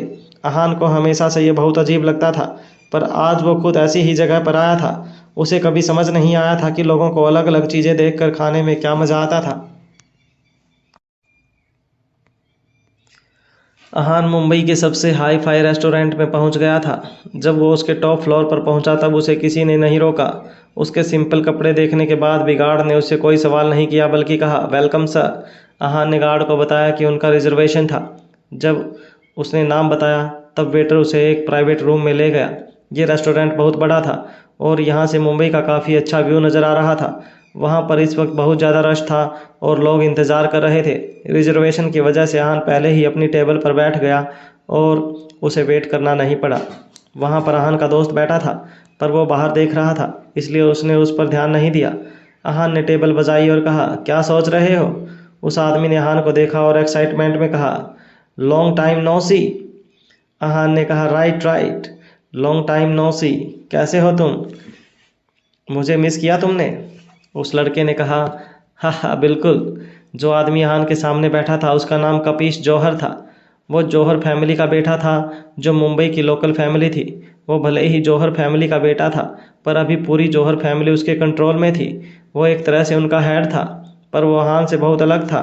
अहान ने स्माइल किया और कपीश से कहा, मैं जैसे ही मुंबई आया मैंने तुम्हें कॉल किया। अगर तुम मुझसे नहीं मिलते या मुझे डिनर के लिए इनवाइट नहीं करते तो मैं बहुत नाराज़ हो जाता और वापस मनाली चला जाता। कपीश ने कहा, जानता हूँ, अगर तुम मुझे कॉल करके अपने आने के बारे में नहीं बताते तो मैं तुमसे नाराज़ हो जाता और तुम्हें अपना दोस्त नहीं मानता। दोनों के बीच में बहुत अच्छी दोस्ती थी। वो दोनों बचपन से साथ थे, पर फिर जौहर फैमिली मुंबई शिफ्ट हो गई थी और कपीश भी उनके साथ आ गया था। पर दोनों के बीच में बात होती थी और काफ़ी वक्त काफ़ी वक्त बाद वो एक दूसरे से मिले भी थे। जब दोस्त आपस में मिलते हैं तो अपना सुख दुख बांटते हैं, पर उन दोनों ने ऐसा नहीं किया। दोनों आपस में बहुत नॉर्मली बात कर रहे थे। उनके आगे बहुत सारी डिशेज रखी हुई थी और कुछ देर बाद ड्रिंक भी आ गई थी। कपिश ड्रिंक करने में एक्सपर्ट था, पर फिर भी वाहन के सामने कुछ नहीं था। दोनों ने एक दूसरे को टोस्ट किया और ड्रिंक करने लगे। कुछ देर पीने के बाद कपिश थोड़ा टिप्सी हो गया था। उसने नशे की हालत में आहान से कहा, एज एक्सपेक्टेड, ड्रिंक में तुम्हारा कोई मुकाबला नहीं है। आहान मुस्कुराया और उसने पूछा, क्या तुम ठीक हो? कपिश ने कहा, तुम्हें कुछ दिन और मुंबई में रुकना पड़ेगा। मैं तुम्हारे साथ कुछ और दिन स्पेंड करना चाहता हूँ और मज़े करना चाहता हूँ। आहान ने कहा, मैं तुम्हारे जैसे बिजी इंसान को डिस्टर्ब नहीं करना चाहता। पूरी जौहर फैमिली तुम पर डिपेंड करती है और अगर मैंने तुम्हें बिजी कर दिया तो वो मेरी जान ले लेंगे। कपिश ने स्माइल किया और कहा, ऐसा है, मैंने कह दिया तो कह दिया। मैं तुम्हारे साथ टाइम स्पेंड करूंगा और किसी में इतनी हिम्मत नहीं है कि वो मुझे मना करे। कपिश ने यह बात बहुत कैजुअली बोली थी, पर आहान बहुत सीरियस था। उसने उसके साथ कुछ देर और ड्रिंक किया और उसे बिल्कुल नहीं चढ़ी, लेकिन कपिश बहुत ज़्यादा नशे में था। आहान ने सोचा कि अब बहुत हो गया, इसलिए उसने वेटर को बिल के लिए बुलाया और कपिश ने वो पहले ही भर दिया था। आहान के पास कोई ऑप्शन नहीं था, इसलिए वो कपिश को ड्रॉप करने के लिए तैयार हो गया। पर तभी वेटर ने उसे कहा, सर, आपको कपिश सर को ड्रॉप करने की ज़रूरत नहीं है। उन्होंने हमसे कहा था कि अगर मैं नशे में हूँ तो हम उन्हें हमारे होटल के शूट में छोड़ दें। आहान ये सुनकर हैरान था। उसे समझ नहीं आ रहा था कि किसी को पहले से कैसे पता हो सकता है कि वो नशे में धुत होने वाला है। पर जब सब कुछ पहले से तैयार था तो फिर वो भी क्या कर सकता था। उसने वेटर से पूछा, क्या कपिश के यहाँ भी कुछ शेयर हैं? वेटर ने कहा, हाँ, उन्होंने ये 2 साल पहले खरीदा था। आहान कपिश से बहुत इम्प्रेस था। जब से कपिश ने जौहर फैमिली को टेक ओवर किया था, तब से उसने अपना बिजनेस बहुत एक्सपेंड कर लिया था। उसके प्रॉफिट मल्टीप्लाई होने लगे थे और पैसों की और बिजनेस की कोई कमी नहीं थी। आहान उसका दोस्त था, इसलिए उसे कोई जलन नहीं हो रही थी। उसने वेटर से कहा, जब ये जाग जाए तो इसे कहना मेरी फिक्र ना करे, मैं सब संभाल लूँगा। इतना बोलने के बाद वो वहाँ से जाने लगा, पर तभी किसी ने उसे आवाज़ दी और कहा, सर रुकिए। आहान ने पीछे मुड़कर देखा। उसे लगा कि शायद उसे कोई नहीं बुला रहा है, पर फिर भी उसने पीछे देखा। तब उसे एहसास हुआ कि वो आदमी उसे ही बुला रहा था। वो चलकर उसके पास ही आ रहा था। आहान को थोड़ा अजीब लगा, पर वो आदमी उसके सामने खड़ा था। उसने हाथ आगे किया और आहान को एक कार्ड दिया। देसाई एसोसिएट परव देसाई। उसने देखा कि ये एक लॉ फर्म का कार्ड था और जो आदमी उसके सामने खड़ा था वो शायद लॉयर था, पर आहान को तो लॉयर की ज़रूरत नहीं थी। उसने कहा, क्या आपको कोई गलतफहमी हुई है? परव ने उसे शौक में देखा और कहा, अभी अभी आप कपिश जौहर के साथ खाना खा रहे थे ना? आहान ने सुनकर क्यूरियस हो गया। उसने कहा, आपने देखा? आप मेरा पीछा कर रहे हो या फिर कपिश का? परव ने कहा, मैं आपका पीछा नहीं कर रहा हूँ सर, मैं तो आपको जानता भी नहीं हूँ। मैं कपिश का पीछा कर रहा हूँ। भले ही वो कपिश को फॉलो कर रहा था, पर आहान अभी भी क्यूरियस था। उसने कहा, क्या छुपकर किसी का पीछा करना गलत नहीं है? परव ने कहा, मैंने किसी को कोई प्राइवेसी इन्वाइट नहीं की है, इसलिए गलत नहीं है। आहान एक लॉयर से ज़्यादा नहीं जान सकता था, इसलिए उसने आगे कुछ नहीं कहा। उसने कहा, आप पहले उसका पीछा कर रहे थे और अब मुझे अपना बिजनेस कार्ड दे रहे हो, आखिर चल क्या रहा है? परव ने आहान को देखा और कहा, सर, आपके पास अगर वक्त है तो हम नीचे चलकर बात कर सकते हैं। आहान को इसमें कोई परेशानी नहीं लगी और मैटर कपिश से रिलेटेड था, इसलिए वो मान गया। परव को आहान से क्या बात करनी है। इसके बाद दोनों नीचे गए और एक छोटी कॉफ़ी शॉप में चले गए। आहान ने अभी अभी डिनर किया था, इसलिए उसका कुछ खाने का मन नहीं था, पर फिर भी परव ने उन दोनों के लिए कॉफ़ी ऑर्डर कर दी थी। जब दोनों बैठे तब परव ने पूछा, मैं आपका नाम तो पूछना ही भूल गया, आपका नाम क्या है? आहान ने कहा, आहान रायज़ादा। परव ने कहा, मिस्टर आहान। वो ऐसे बोल रहा था जैसे वो उसका नाम याद रखने की कोशिश कर रहा था। आहान ने कहा, जो बात करनी है जल्दी करो, मैं किसी अजनबी के साथ ज़्यादा टाइम वेस्ट नहीं करता। परव मुस्कुराया और उसने कहा, अगर ऐसी बात है तो मैं आपका टाइम वेस्ट नहीं करूँगा। मुझे आपसे सिर्फ ये पूछना है कि आपने कपिश के साथ डिनर किया तो क्या आप उससे नफ़रत नहीं करते हैं? यह सुनकर आहान के माथे पर शिकन आ गए थे। उसे समझ नहीं आ रहा था कि वो ऐसी बात क्यों कर रहा था। फ्रेंड्स के साथ डिनर करना तो अच्छी बात होती है। आहान ने पूछा, आप कहना क्या चाहते हैं? अगर 2 दोस्त साथ में डिनर कर रहे हैं तो फिर मैं उसे नफ़रत क्यों करूँगा? आहान की ये बात सुनकर परव चौंक गया था। उसने पूछा, आप कपिश के दोस्त हो? आहान को उसकी बात बहुत अजीब लग रही थी। उसने खुद उन दोनों को साथ में डिनर करते हुए देखा था। अगर वो दोनों दोस्त नहीं होते तो फिर एक साथ डिनर क्यों कर रहे होते। आहान जब अपने मन के डाउट्स के बारे में सोच रहा था तब पारो खड़ा हुआ और उसने कहा, आई एम सॉरी, मुझे कुछ काम याद आ गया, इसलिए मैं अब चलता हूँ। ऐसा लग रहा था जैसे वो वहाँ से भागना चाहता था, पर पूरी बात जानने के बिना आहान उसे कैसे जाने दे सकता था। जैसे ही वो खड़ा हुआ आहान ने उसका हाथ कसकर पकड़ लिया। परव ने अपने आप को छुड़वाने की कोशिश की पर ऐसा नहीं हो पाया। उसने गुस्से में कहा, मिस्टर आहान, ज़बरदस्ती करने के लिए मैं आप पर केस भी कर सकता हूँ। आहान ने कहा, आपको मुझ पर केस करना है तो आप कर सकते हैं, मुझे कोई फ़र्क नहीं पड़ता, पर अभी आपको यहाँ रुककर मुझे पूरी बात बतानी होगी। परव को अभी भी बहुत गुस्सा आ रहा था। उसने कहा, उसके दोस्त से भी तो ऐसी ही उम्मीद करनी चाहिए थी मुझे, दोनों एक ही थाली के चट्टे बट्टे हैं। आहान भी हंसा और उसने कहा, हम भले ही एक ही थाली के चट्टे बट्टे हैं पर तुम भी कुछ कम नहीं हो। किसी इंसान पर कमेंट पास करना तो कितना आसान है ना। अब इतनी बात क्लियर करो और मैं आपको यहाँ से जाने दूंगा। पर वो इस वक्त पैनिक कर रहा था क्योंकि वो अपना हाथ छुड़वा नहीं पा रहा था। वो चाहे कितनी भी कोशिश कर ले वो अपना हाथ हिला भी नहीं पा रहा था। फाइनली उसने सरेंडर कर दिया। उसने सोचा कि बात जानने के लिए शायद आहान उसके साथ और भी बुरा कर सकता था। ये सोचकर वो चुपचाप चेयर पर बैठ गया। आहान भी समझ गया था कि उसने सरेंडर कर दिया है और वो कहीं नहीं जाएगा, इसलिए उसने भी उसका हाथ छोड़ दिया। उसने कहा, कॉफ़ी पियो। परव ने डिसअपॉइंटमेंट में स्माइल किया और कहा, मुझे नहीं पता था कि आप कपिस के दोस्त हो। कुछ बातें हैं जो मुझे आपसे नहीं बोलनी चाहिए थी, पर शायद कपिस को इन सब के बारे में पता होगा, लेकिन उसने आपको बताया नहीं। आहान ने कहा, जो बात है क्लियरली बोलो। परव ने कहा, क्या आप जानते हैं मैंने आपको क्यों रोका और अपना कार्ड क्यों दिया। आहान ने नाम में गर्दन हिला दी। पारो मुस्कुराया और उसने कहा, जब भी कपिस अपने किसी कॉम्पिटिटर को हराता है तब वो उसे एक फैंसी डिनर पर इनवाइट करता है। जगह हमेशा अलग होती है, पर वो मुंबई का कोई लग्जरी रेस्टोरेंट ही होता है। वो ऐसा इसलिए करता है क्योंकि वो सबको दिखाना चाहता है कि उसने किसी को हराया है। ये सब उसके शो ऑफ करने का तरीका है।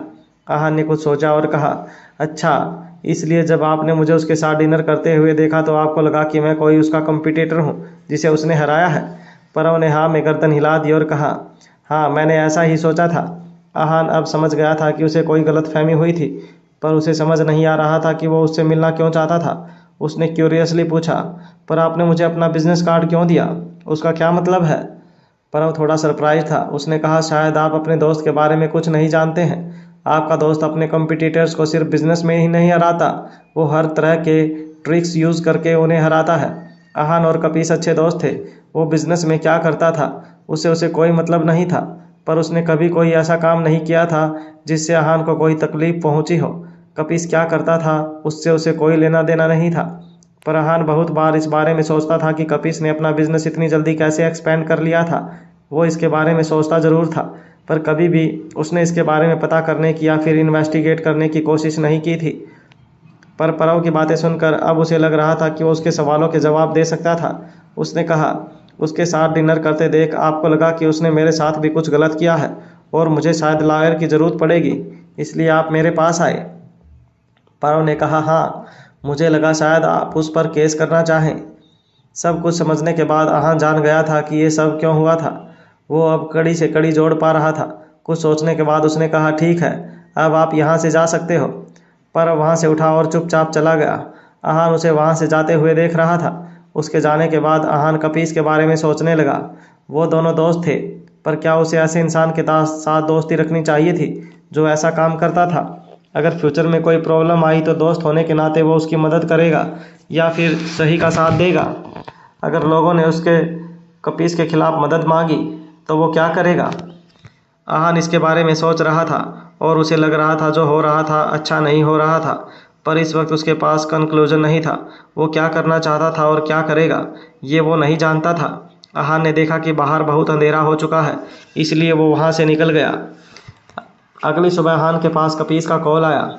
जब आहान ने फ़ोन उठाया तब कपीस ने पूछा, तुम कहाँ पर हो। आहान ने कहा, मुझे कुछ मैटर सॉल्व करने हैं, इसलिए अभी तुमसे नहीं मिल सकता। कपीस के पास कोई और ऑप्शन नहीं था, इसलिए उसने कहा, अच्छा ठीक है। इतना कहने के बाद उसने फ़ोन कट कर दिया। इसके बाद वो बाथरूम में नहाने चला गया। वो आहान के बारे में सोच रहा था। कल नशे की हालत में वो उसे सब कुछ बताना चाहता था, पर फिर उसने इस प्लान को कैंसिल कर दिया। उसने सोचा कि अगर उसने आहान को सच बता दिया तो वो उससे अपनी दोस्ती तोड़ लेगा। वो अपने दोस्त को इन सब में घसीटना नहीं चाहता था। ये सारी बातें सोचकर वो स्माइल करने लगा। वो मुंबई में बहुत जल्दी राइज कर गया था। जहाँ पर जौहर फैमिली का डायरेक्ट कंट्रोल नहीं था, वहाँ उनका डायरेक्ट कंट्रोल था। हालात ऐसे थे कि मुंबई जौहर फैमिली के अंडर में था। कपिस वहाँ का फाइनेंशियल किंग था। टॉवल लपेट कर जब वो बाहर आया तो उसके बेड पर जो लड़की सोई हुई थी वो उठ चुकी थी। वो अब तक बेड में बहुत सेडक्टिवली लेटी हुई थी। उसे देखकर कपिस स्माइल करने लगा और फिर दोनों ने बहुत इंटीमेटली एक दूसरे को हग किया। जब दोनों एक दूसरे में खोए थे तब कपिस का फ़ोन फिर से बजने लगा, पर उसने उस पर ध्यान नहीं दिया। वो अभी भी उस लड़की के साथ बिजी था और अपना मोमेंट स्पॉइल नहीं करना चाहता था। पूरी रिंग बजने के बाद फ़ोन बंद हो गया। आधे घंटे बाद कपिस ने अपना फ़ोन उठाया और देखा कि किसका कॉल था। उसने देखा कि उसे आहान कॉल कर रहा था। उसने मन में सोचा, आहान मुझे इस वक्त कॉल क्यों कर रहा है। उस लड़की ने पूछा, कौन है वो जिसने ऐसे मोमेंट पर आपको डिस्टर्ब किया।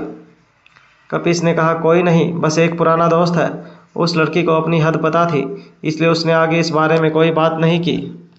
सुबह से बहुत तेज़ बारिश हो रही थी। आहान अपने छाते के साथ सड़क के किनारे चल रहा था। बारिश तेज़ थी, पर फिर भी मुंबई रुक नहीं रहा था। सब अपने छाते और रेनकोट के साथ यहाँ वहाँ आ जा रहे थे।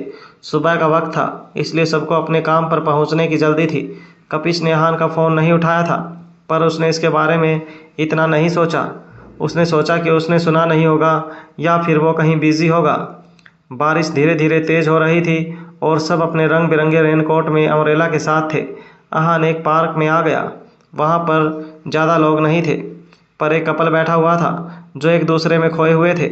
जब आहान ने उन्हें देखा तब उनकी नज़र भी आहान पर पड़ी। वो सोच रहे थे कि आहान इतनी बारिश में वहाँ पर क्यों आया था। आहान वहाँ पर किसी से मिलने के लिए आया था। पहले उसने सोचा था कि मीटिंग और कपिस से मिलने के बाद वो वापस मनाली चला जाएगा, पर कोई था जो उसे जाने देना नहीं चाहता था। वो चाहता था कि आहान वहीं रुके और उससे मिले। आहान उनकी बात को टाल नहीं सकता था। उन्हें ऑफेंड करना उसके लिए बिल्कुल सही नहीं था। वो मुंबई तक आए थे जब वो डेवलप कर रहा था। मार्शल आर्ट्स के बहुत बड़े स्टार फाइटर धनंजय चोपड़ा भी यहाँ आकर सेटल हो गए थे। आहान अक्सर सोचता था कि वो लोग रिटायर हो जाते थे और बूढ़े हो जाते थे। वो शांत जगह रहना पसंद करते थे, पर वो यहाँ पर एक बिजी शहर में आ गए थे। वो ऐसी जगह पर अच्छा फील करते थे। आहान इस वक्त पार्क में खड़ा था और उनके आने का इंतज़ार कर रहा था। पार्क में इस वक्त कोई भी नहीं था। बारिश की वजह से सब अंदर चले गए थे। जो कपल बेंच पर बैठा हुआ था, अब वो वॉक कर रहे थे। आहान ने टाइम देखा। वो आधे घंटे पहले आ गया था, पर वो उनका जूनियर था, इसलिए टाइम से पहले आने में कुछ गलत नहीं था। वो उनके आने का इंतज़ार करने लगा। आधा घंटा बीत चुका था, पर वो अब तक नहीं आए थे। आहान ने कुछ देर और इंतज़ार किया, पर वो नहीं आए तो आहान सोच में पड़ गया कि आखिर क्या हुआ था। उसने सोचा कि शायद बारिश हो रही है, इसलिए वो नहीं आ पा रहे, पर फिर उन्होंने कुछ बताया भी तो नहीं था। आहान ने सोचा कि वो कुछ देर और इंतज़ार करेगा और अगर फिर भी वो नहीं आए तो वो वहाँ से चला जाएगा।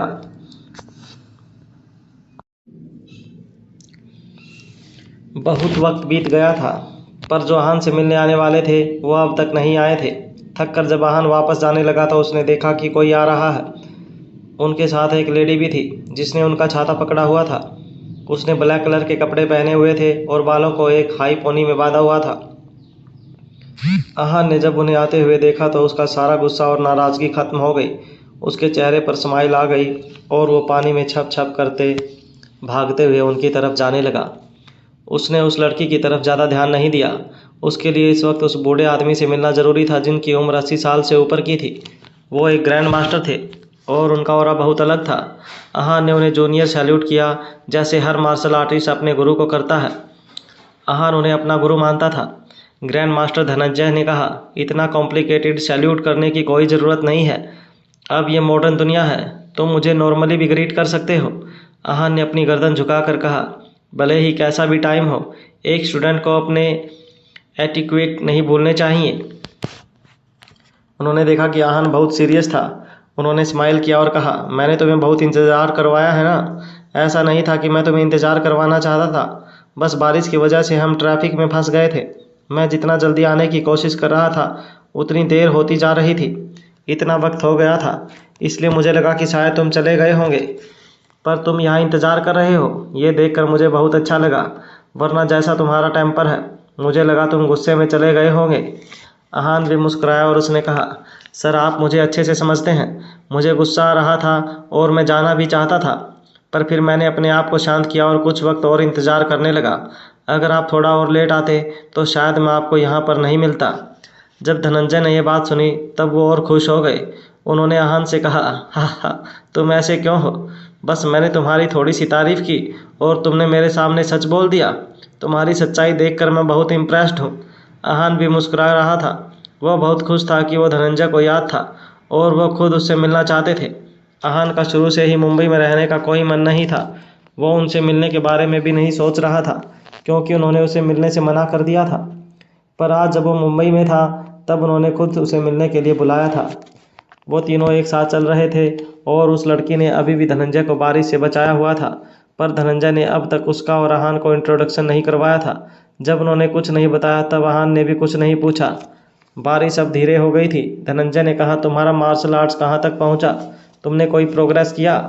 अहान जानता था कि उससे ये सवाल ज़रूर करेंगे और अहान ने जवाब पहले ही सोच लिया था। उसने कहा, मेरा मार्शल आर्ट्स बहुत वक्त से पीक पर अटका हुआ है, पर कुछ रिस्ट्रिक्शंस की वजह से मैं आगे नहीं बढ़ पा रहा हूँ। मुझे भी बहुत कन्फ्यूज़न है। धनंजय अहान को देख रहे थे। वो जानते थे कि उसकी बॉडी में जो रिस्ट्रिक्शंस थे उन्हें तोड़ना आसान नहीं था। उन्होंने कहा, जब मैं मर जाऊँगा तुम शायद वो अपॉर्चुनिटी तुम्हें पास ऑन हो जाएगी। अहान ये सुनकर हड़बड़ा गया और उसने कहा, सर आपकी बॉडी टफ है, आप प्लीज़ ऐसी बातें मत बोलिए। ये चीज़ हम डिसाइड करने वाले कौन होते हैं? ये तो सब ऊपर वाले की मर्ज़ी है। धनंजय ये बात सुनकर मुस्कुरा रहे थे। वो बस मजाक कर रहे थे, क्योंकि वो भी जानते थे कि उनके मरने के बाद ये अपॉर्चुनिटी किसे मिलेगी। उन्होंने कहा, इसे ज़्यादा सीरियसली मत लो। ये किसे मिलेगी मैं भी नहीं जानता। मैंने ये रिस्ट्रिक्शंस कैसे तोड़ी थी मैं भी नहीं जानता हूँ, इसलिए मैं किसी को सिलेक्ट नहीं कर सकता। अहान उनकी बात बहुत ध्यान से सुन रहा था। उसने उनकी बात खत्म होने के बाद बहुत सोचा और फिर उनसे पूछा, सर पता नहीं आपने इसके बारे में सुना है या नहीं, पर क्या आपने कभी रिटर्निंग हार्ट बुक के बारे में सुना है? इस बुक का नाम सुनकर वो हैरान हो गए। उन्हें ज़्यादा हैरानी इस बात की थी कि हान इस बुक के बारे में जानता था। उन्होंने पूछा, तुमने इस बुक के बारे में कहाँ सुना? उसके बाद अहान ने उन्हें जयपुर में क्या क्या हुआ था वो सब सच सच बता दिया। उसने सीक्रेट स्टेज, सी लाइन टावर और कोई भी बात उनसे नहीं छुपाई थी। उसने बस ये बात उन्हें नहीं बताई थी कि नीतू और हर्षद वर्मा भी उस बुक को ढूंढ रहे थे। जब उन्होंने ये सब सुनी तब वो बहुत हैरान हो गए थे। उन्होंने कहा, अब मैं बहुत बूढ़ा हो गया हूँ, अब मैं उस बुक के बारे में सोच भी नहीं सकता। ये सुनकर अहान को समझ आ रहा था कि ये बुक शायद बहुत इम्पोर्टेंट थी और ये उस बुक के बारे में और उसके ओरिजिन के बारे में जानते थे। उसने पूछा, क्या ये बुक बहुत इम्पोर्टेंट है जो ये आपको भी चाहिए? धनंजय ने कहा, बहुत इम्पोर्टेंट है। अगर मैं 10 साल नहीं 5 साल भी छोटा होता तो तुमसे इस बुक का पता ज़रूर मांगता, पर अब मैं बहुत बूढ़ा हो गया हूँ। मैं जानता हूँ अब मेरे पास ज़्यादा वक्त नहीं बचा है। अहान चुप हो गया था। वो इस बात पर उनसे कुछ नहीं कह सकता था। अगर वो उन्हें कुछ भी कहता तो उन्हें यही लगता कि वो उन्हें खुश करने के लिए ये सब बातें बोल रहा था और ये सब उन्हें पसंद नहीं था। उन्होंने कहा, जब तुम ग्रैंड मास्टर बन जाओगे तब तुम्हें समझ आएगा कि वो लेवल क्या है। उसमें टेक्निक्स कोई काम नहीं आती हैं। अगर तुम्हें स्ट्रॉन्ग बनना है तो फिर तुम्हें फास्ट होना पड़ेगा। ये सारी टेक्निक्स तब कोई काम नहीं आएगी। अहान ये पहली बार सुन रहा था, इसलिए वो ये सारी बातें बहुत ध्यान से सुन रहा था। उसने नहीं सोचा था कि एक ग्रैंड मास्टर उसे ये सारी बातें बोलेंगे। उन्होंने अपनी बात कंटिन्यू की। उस सुप्रीम रियालम में पहुंचने के लिए ग्रैंड मास्टर ज़िंदगी भर मेहनत करते हैं और ये रिटर्निंग हार्ट बुक उसके लिए बहुत ज़रूरी है। अहान बहुत हैरान था, साथ में हर्षद वर्मा के लेवल को लेकर शौक में था। वो मार्शल आर्ट वर्ल्ड में नंबर 1 माने जाते थे। उसने पूछा, स्वॉर्ड किंग के बारे में आपका क्या कहना है? क्या ऐसा हो सकता है कि वो अभी तक इस सुप्रीम लेवल पर पहुंच नहीं पाए हों? धनंजय ने ना में अपनी गर्दन हिलाई और कहा, मैं उससे मिला हूँ। वो एक मार्शल आर्टिस्ट जीनियस है। मुझे लगता है कि वो ग्रैंड मास्टर की बाउंड्री तोड़कर अपने बलबूते पर नेक्स्ट स्टेज पर पहुंच गया है। अहान ने कहा, ऐसा कैसे हो सकता है? वो मुस्कुराए और उन्होंने कहा, कुछ भी हो सकता है। तुम्हें ये बात मान लेनी चाहिए कि वो एक मार्शल आर्ट जीनियस है और एक एग्जेप्शन भी है। अहान इस पर कुछ नहीं बोल सकता था। वो उनसे कभी मिला नहीं था, पर उसे धनंजय की बातों पर पूरा यकीन था। वो जानता था कि वो कोई भी बात बिना प्रूफ के नहीं बोलेंगे। उन्होंने आगे कहा, पर अगर हम उसकी भी बात करें तो वो सुप्रीम रियाल में नहीं पहुंचा होगा। रिटर्निंग हार्ट बुक मिलने के बाद उसकी स्ट्रेंथ इतनी बढ़ जाएगी कि कोई भी उसका मुकाबला नहीं कर पाएगा। वो दुनिया में पहले से नंबर 1 पर है। बाद में तो उसके आसपास भी कोई नहीं होगा। आहान ने उन्हें नहीं बताया था कि सिर्फ हर्षद ही नहीं बल्कि नीतू भी उस बुक को ढूंढ रही थी, पर ऐसा नहीं लग रहा था कि वो आगे इस बारे में बात करना चाहते थे। जब वो पार्क में वॉक कर रहे थे तब वो चलते चलते एक पवेलियन के पास पहुंच गए। तीनों ने अपने छाते हटाए और साइड में रख दिए। धनंजय ने बैठने के लिए एक जगह ढूंढ ली। उनके बैठने से पहले उस लेडी ने वो जगह साफ कर दी। आहान बहुत कैजुअल था, इसलिए वो बिना जगह साफ किए ही बैठ गया। उसने सामने देखा, बारिश की वजह से चारों तरफ कीचड़ था। धनंजय ने भी उस तरफ देखा और कहा, कभी कभी बारिश सब खराब कर देती है। देखो पूरा पार्क कैसे कीचड़ से भर गया है। सब कुछ कितना मैसी और शांत लग रहा है। आहान ने भी देखा और अब उसे वो चीज़ अजीब लग रहा था। उसने कहा, हाँ, और ये गंदगी सच में है। अगर सब कुछ ऐसा ही रहा तो कुछ बुरा ही होगा। मैं तो इतने मैश और शांति में मर ही जाऊंगा। ये बोलते हुए आहान को एहसास हो गया था कि उसने कुछ गलत बोल दिया। उसे ये बात नहीं बोलनी चाहिए थी। आहान की इस बात से धनंजय और उनके साथ वो लड़की दोनों नाखुश हो गए थे। आहान बहुत घबरा गया था। उसे ऐसे देखकर धनंजय समझ गए थे कि वो क्या सोच रहा है, इसलिए उन्होंने मुस्कुराते हुए कहा, ये बस मरने की ही बात है। मुझे नहीं लगता इसमें कुछ गलत है। अगर मैं भी अभी मर जाऊं तो इसमें कुछ बुरा नहीं है। बात बस ये है कि बुढ़ापे में शोर शराबा थोड़ा कम पसंद आता है। आहान जानता था कि उन्होंने मुंबई में सेटल होने का प्लान इसलिए बनाया था क्योंकि वो इस शहर को प्रॉस्पर करना चाहते थे। जब वो पहले उनसे मिला था तब उन्हें लोग और शोर शराबा बहुत पसंद था। वो चाहते थे कि उनके आसपास हल्ला हो, और अब जब काफ़ी सालों बाद वो उनसे मिला था तो उन्हें शांति चाहिए थी। आहान को एहसास हो गया था कि वो सच में बदल गए थे और उनकी उम्र हो गई थी। आहान ने कहा, सबके सेट ऑफ माइंड अलग होते हैं। जैसे आप कुछ सोच रहे हैं और मैं कुछ सोच रहा हूँ, पर देखिए ना, जो आपके पास बैठी है वो कुछ बोल ही नहीं रही है। क्या उनके मन में कुछ नहीं है, या फिर उनकी स्ट्रेंथ इतनी है कि उन्हें कुछ फील होना ही बंद हो गया हो। धनंजय ने उस लेडी को देखा और फिर मुस्कुराने लगा। उस लेडी की आंखों में बहुत गुस्सा था। आहान को समझ नहीं आ रहा था कि उनके बीच इशारों में क्या बातें हो रही थी। धनंजय ने कहा, मैंने तुमसे कहा था ना कि ये तुम्हारे बारे में ज़रूर पूछेगा। ज़्यादा देर तक बिना पूछे रह ही नहीं पाएगा। वो लेडी टेढ़ी नज़रों से आहान को देख रही थी, पर उसने कुछ नहीं कहा। उन दोनों की बातें सुनकर ऐसा लग रहा था जैसे उन्होंने आपस में कोई शर्त लगाई थी और धनंजय वो शर्त जीत गए थे। आहान ने हंसते हुए कहा, सर, हम आपस में कभी मिले भी हैं या नहीं, फिर भी आपने इनसे मेरे बारे में शर्त लगा ली। धनंजय ने कहा, इसमें मेरी कोई गलती नहीं है। ये नहीं चाहती थी कि मैं तुम दोनों का इंट्रोडक्शन करवाऊं। ये देखना चाहती थी कि तुम इसके बारे में पूछते हो या नहीं। तुमने अब तक पूछा नहीं, यही बहुत बड़ी बात है।